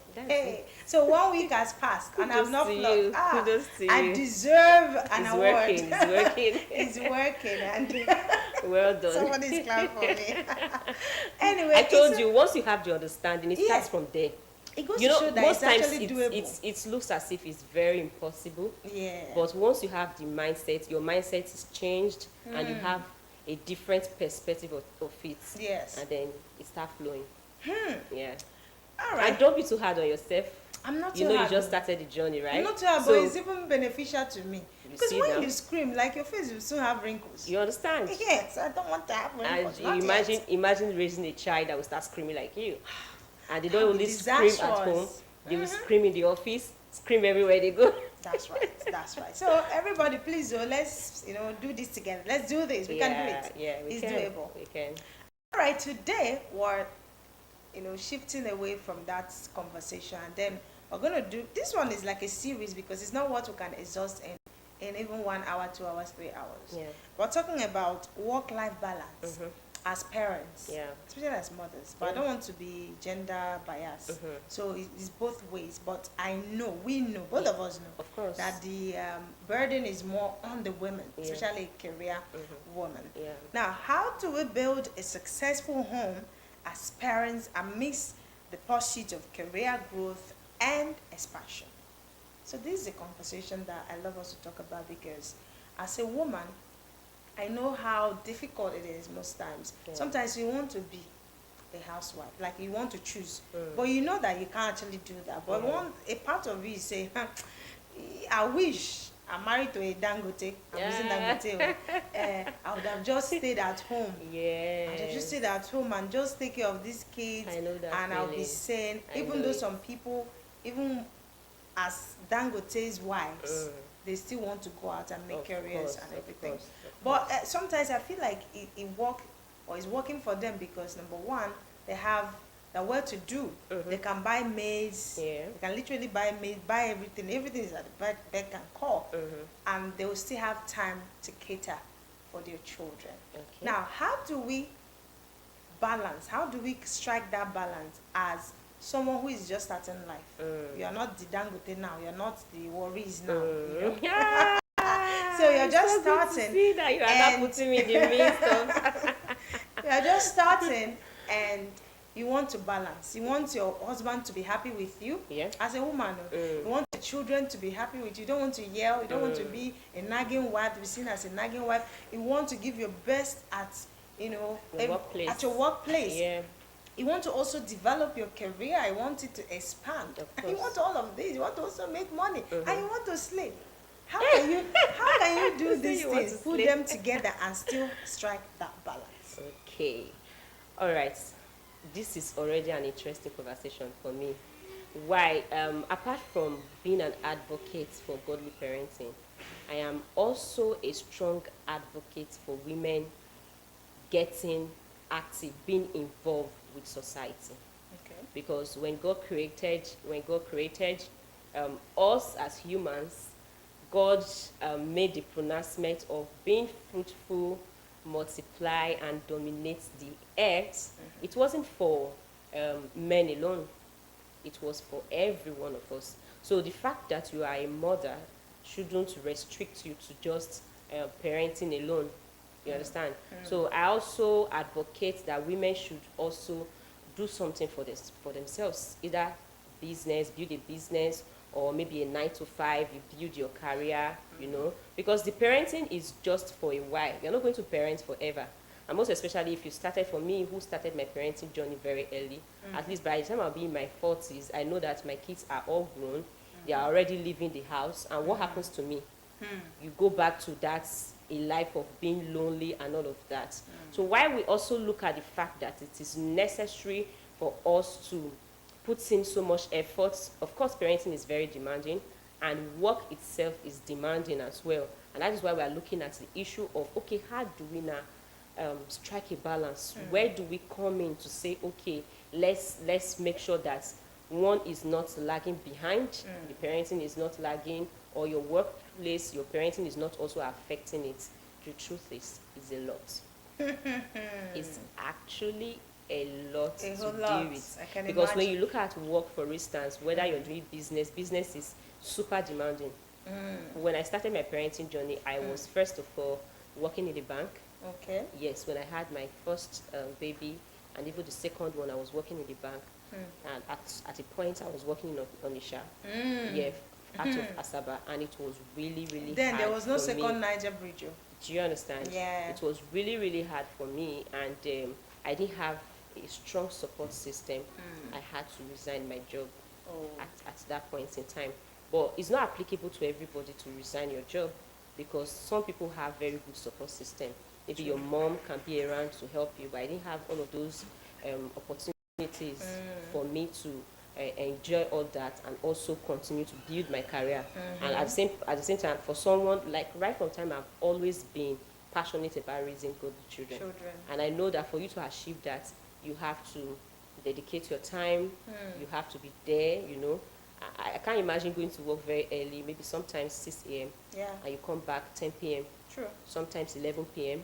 And then you have a lot to do. You leave them when they are still sleeping? And then you meet them while they are asleep as well. Do you understand? And don't forget that in the midst of all this, your health as a person is also important. So when we talk about work-life balance, your health, you should also consider your health, your well-being as a human being. You have to put all of this into consideration. And that's what forms the balance that we're talking about. So you have to look for a way, you have to think about it. Okay, what can I let go? What can I sacrifice? What can I do to get things going? And at that point, yes, I have to let go of the job. And of course, I had to check my balance. What am I going to lose? But there was nothing really much for me to lose. Apart from money. And it wasn't really, I was a contract staff then, yes. Okay, not so like I was building. like, yes, of course, I would have been able to move from being a contract staff to a professional staff. Yes, all of those, they were all there for me. But then I also have to consider, like I said, my health was important for me, and also happy to raise godly children. And I didn't have a good support system as at then, so I had to resign. But having gone this far on the journey of parenting, and now having to build certain things for myself right now, creating certain niche. Of course, I work also. I'm now realizing that there's always a way to go about it. You don't really have to quit your job because you also need it. Yeah. Okay. Yes, you can always have to figure out ways to go about it. But money is involved, isn't it? You mean? Yeah, so okay, tell me how. Looking for ways to make it, to balance it. To balance. Of course, you are working, so you should be able to use the money to make it up. Okay. Because if you are going to, for instance, you are going to hire a nanny, you are going to pay the nanny, right? And then maybe you want to start taking your child to the daycare system, all of those things. Of course, you have to pay. Yes. Do you understand? True. So, of course, money is involved, but you have to start from where you know what you can afford. Okay. There are also affordable daycares out there. They are affordable. It's just for you to make inquiries and have your information. Then you'll be able to know how to go about these things. And I also say that people should also take advantage of the technology that we have. Which? Yeah. Okay. We should take advantage, like some career women who will have to travel all the time. Oh. You see this balance thing Right. is overrated. Is it? Yeah, it's overrated because there are times that you are going to experience imbalance. Okay. Because there is always that time in your career where you get so busy that you are going to experience an imbalance, and it's okay. Maybe what you just need to do is maybe to just get someone, maybe like a family member. Sometimes when it gets really bad for me, I can tell my mom to come over. I can call my sister to come. That's why you have families. So what if you don't have them? Some people are born alone. They don't have parents. Then you should have friends. Hey. Yes, they are friends. That's why the Bible said there's a friend that sticks closer than a brother, right? So if you don't have a family, and you know that you can't do life alone. That's right. That's the truth. So if you know you don't have a family, then you should start building one already. Immediately you realize that I am here alone, no siblings, no parents, nobody, then you have to start building a family for yourself. There are friends who can even do these things better than families. Wow. Yes, you can have friends who will make sacrifices to take care of your children, or you can have people around you, even your church members, your colleagues, but you have to start building relationship with these people. Right. And at some point, you also will have to make sacrifices for these people so that you can also receive it back from them. I used to have this friend then, she was working with a FMC at that point. She used to come and drop her son with me. The son stays from morning till night. He will take his bath, we do everything for him, and then the father comes to pick him late at night when the mom is back. Do you understand? I do that for some people. Do you understand? Yeah. So there is always a way out. Okay. There is always a way out. Most times when I talk about these things, I will always say there is no peculiarity. We are all experiencing it in different way. Why you want to say that some people can get support from their families, just like you just mentioned, and some don't have support from their families. Some have support from their friends. Some have support from their church members. Some have support from their colleagues. So it's not a one size fits all thing. So, but you know yourself. You should know where you will be able to get help, and then go for help. So for me, I know that getting help from family was really hard for me. After I had my third baby, even though I was not working, it was really hard for me getting to manage the home alone. My husband is always busy and all of that. I have to hire a help. Right. That process was really hard for me, getting someone who is reliable. But because that's why I'm Christian, I have to start praying about it. I have to start praying about it. After one had come, it wasn't good. I had like a few of them came in. They were not reliable. I had to keep praying until God finally sent me my own. And she has been with me for like 2 years now. Wow. And you see all of these things I'm doing now, writing this book, and doing all of these things I'm doing. Time. Yes. For yourself. So you must have a good support system. Okay. For you to be able to strike a balance. Yes. Right. Okay. Another thing is that, so another dimension of parenting, because there are some women or some parents that they have all the time in the world. Okay. So being able to be there and be there in the real sense is one conversation that I want us to also talk about. Yeah. Because I've seen parents, I've seen mothers who they're not pursuing any career. They're just okay with the way God created them. They don't want anything. They are not wearing makeup. They're not wearing nails. They don't care. They just want to sit at home and look after their children, and that gives them joy, and that is that. They cook, takes care of the home, no help, but they are okay. But you also notice that and bringing up their children, they don't even have a clue of how they need to go about it. Yeah. And so at the end of the day, those children that were parented by them, they're not turning out well. Yes. Just because they don't have the clue. It's Yeah. not because they are pursuing career. It's not because they are busy. Yeah. They are there. Yeah.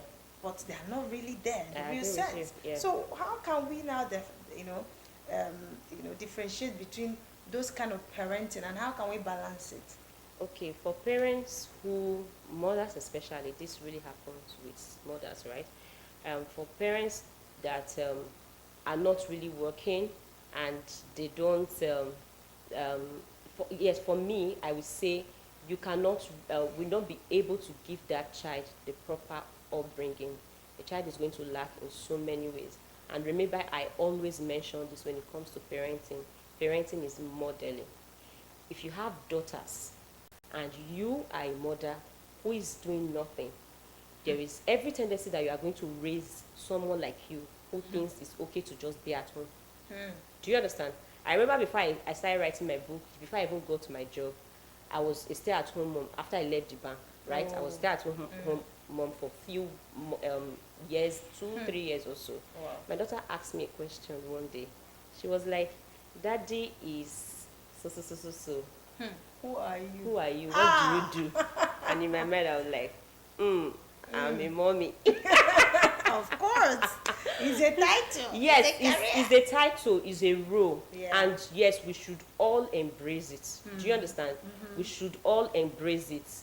And when it comes to the point where all you can do as a person or as a woman is to be a stay-at-home mom, it's fine as well. But don't stop there.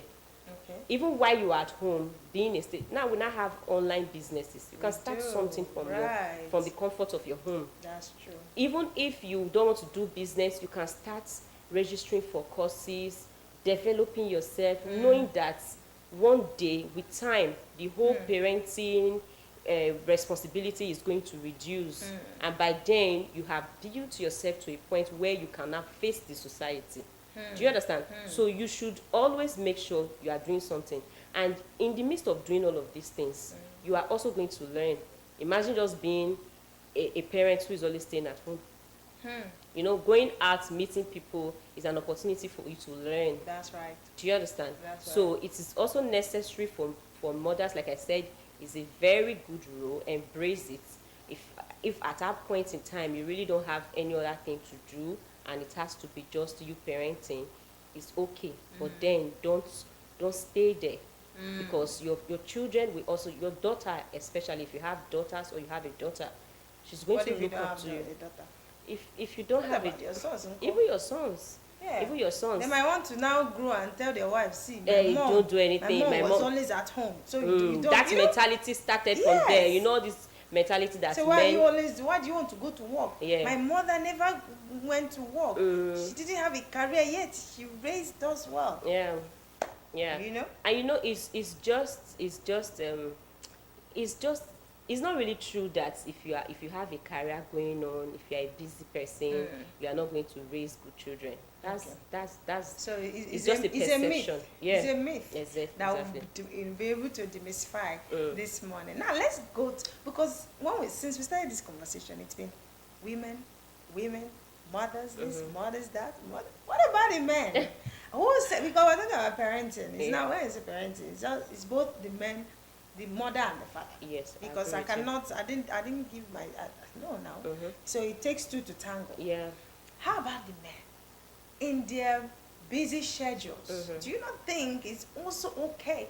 Because when we want to strike a balance in the home, because most times you see a woman suffering in the real sense. They are pursuing their career, they're taking care of the home front. It's because they don't have help. Yeah. Now, before you go to the secondary help, secondary assistance, you have a primary help, which is your spouse. Yes. They should be able to assist. They can assist in the homework. They can even assist in school run. Yeah. And that takes, that burden, and you can also hire a nanny to take care of the kids. They're making efforts. Yeah. Frantic efforts. So how about the men? What do you think they can also do to augment our efforts? The truth is, I'm not even going to lie. you know, for women, most times when we work, it's not basically to provide the basic needs of the family, because right? you know they rich. Do you understand? You are just working you're just supporting. And most times when you see a lot of women working, it's not from a place of providing for the home.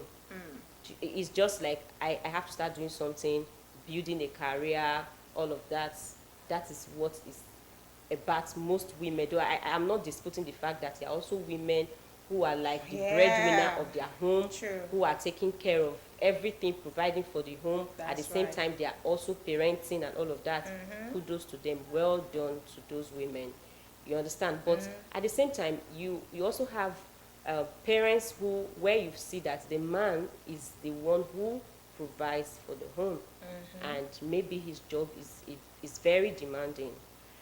I'm not saying that such a parent should not be involved in the parenting, and that is where we're talking about balance right now, because you are also part of these children. You cannot totally exempt yourself and say, oh, this job is just for the woman. No, that's wrong. You are actually supposed to be a support system. I always say, no matter how busy your work schedule is, there are also times that you are free. You can be there to support. And when you are not free, when it seems like there is a lot to do in the office, your wife and your children will also understand that at this point in time, you are busy. So you cannot always be busy. Just like I said, even for women that are very busy pursuing their career, there are also times that there is like an imbalance. Okay. Do you understand? Where you now need to contact a support system outside to now come and help you. So for men, I also feel there are times that you are free to help. There are men who their job is not really that demanding, that can also be there to help with the little stuff that you just mentioned, the school run, the what's it called, other things that they can actually do to helping with homework. Exactly. Yeah. So all of those things men should consider coming into the parenting, so that it will become easier for women. Because I think why the whole workload is on women is they get to do everything. When I mean everything, but that is not how it is. When they say parents, we are together. We are supposed to parent these children together. But I think our men, to an extent, they are beginning to understand. And like I said, all of these things, they happened before now. That was how we were raised. Even most of our parents then, the men were not involved. It has always been the women doing everything, and they grew up with that mentality that, oh, when it comes to taking care of the children, it's just women. You understand? So it will take them some time to now understand their place in parenting. At least there are so many things that are being discussed in that aspect now, where the daughters now feel like, oh, there's the absence of the father figure, which is the man in her life. And when she grows to an extent, she goes out, and if any man just tells her, I love it, it sounds very, oh, I have never heard this before. It's intoxicating, and then they fall into wrong hands. But if they have their dad there, always telling them that, always giving them a hug, always giving them, you just realize that they grew up with these things. And if a man is coming to give them a hug or wants to tell them I love you, they'll be like, it's not new, it's not new. I have always experienced this from my. Do you understand? So, in as much as we understand the fact that the economy is not really funny, they will have to do a lot to be able to provide food for the family. At the same time, there should be that room. That is why we're talking about this balance. They should also create a balance where they can also have time, spend quality time with their family, bond with their family. Because like I always say, parenting is just for a while. It's just for a while. You think so? Yes. For mothers, it's not like that. You parent, even when they go to boarding house, you're there. When they now, the major parenting, get married, the major parenting where you have to be fully involved is just from that the time the child was given birth to probably maybe some of them that will not go to boarding school.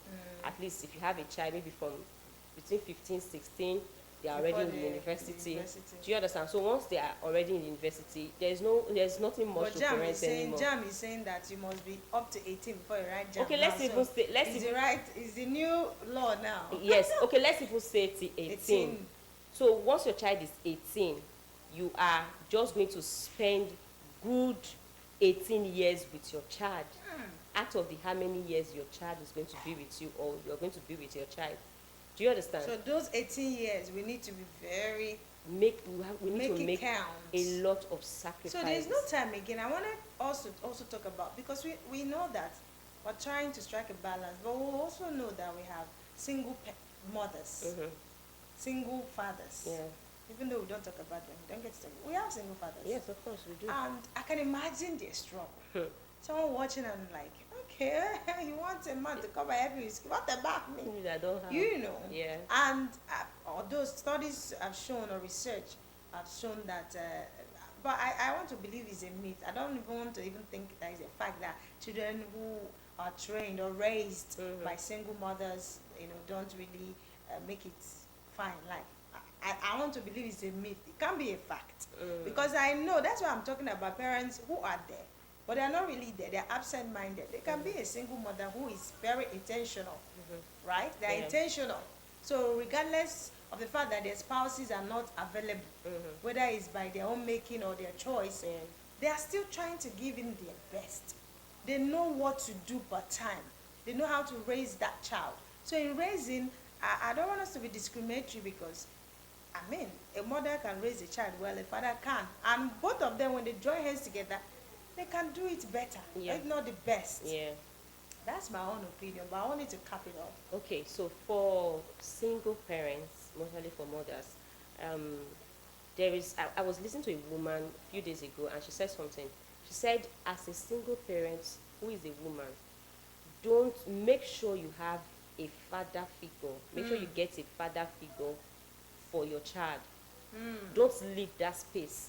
Yes, you are going to do a good job of raising that child, of providing, of doing everything, fine, but there are also things that child will also lack. That's true. Do you understand? Just like I mentioned, that fathers should try to be there for their daughters and all of those things. True. And even not just their daughters alone, your son is also watching you, see that you are not involved in the home. So they grow up tomorrow with that mentality of thinking that, my father is always out. all a father does is work, bring money, Drop money on the table. and he's off. Literally. And most times our children also want to be with their fathers. So if you are a single mother, especially the girls, if you are a single mother, if you are a single mother, you must try to get a father figure for your child or your children. If you're a single father, uncle. If you are a single father, of course you get a mother figure for your child. Most times it's always easier because those single fathers, maybe they will take the children to their mom or some persons that will take care of them. Right. But for women especially, that is why I am capitalizing. I'm more particular with single parents who are women. Right. Doing it alone is a whole lot of work. Sometimes when my husband is not around and I get to do all of the buying of groceries and do everything, and I'm like, what? Single mothers, you guys are trying, Thumbs up. Do you understand? So it's a lot, but you have to get a father figure, someone who your child can call daddy, that can play that role. It can be your father, it can be your brother, it can be your pastor, anyone who is trusted, not just anybody. Not just anybody. You have to get someone, a trusted person, yes, to play that role. Thank you so much. Like I said, we don't have more time. Time will not permit us to exhaust what we have for this topic, but we might do a revisit of this topic. Thank you. We've been speaking with Mrs. Abigail Worry, a mother of three children, beautiful one at that, and an author of the Godly Seed devotional book for children. She's also an advocate for godly parenting. Thank you. We'll do this again next week, Tuesday, God willing. And on behalf of the crew this morning on Tuesday edition of Morning Ride, my name is Ife Osita Olonwa. Say, let's do this tomorrow, bright and early. Bye for now.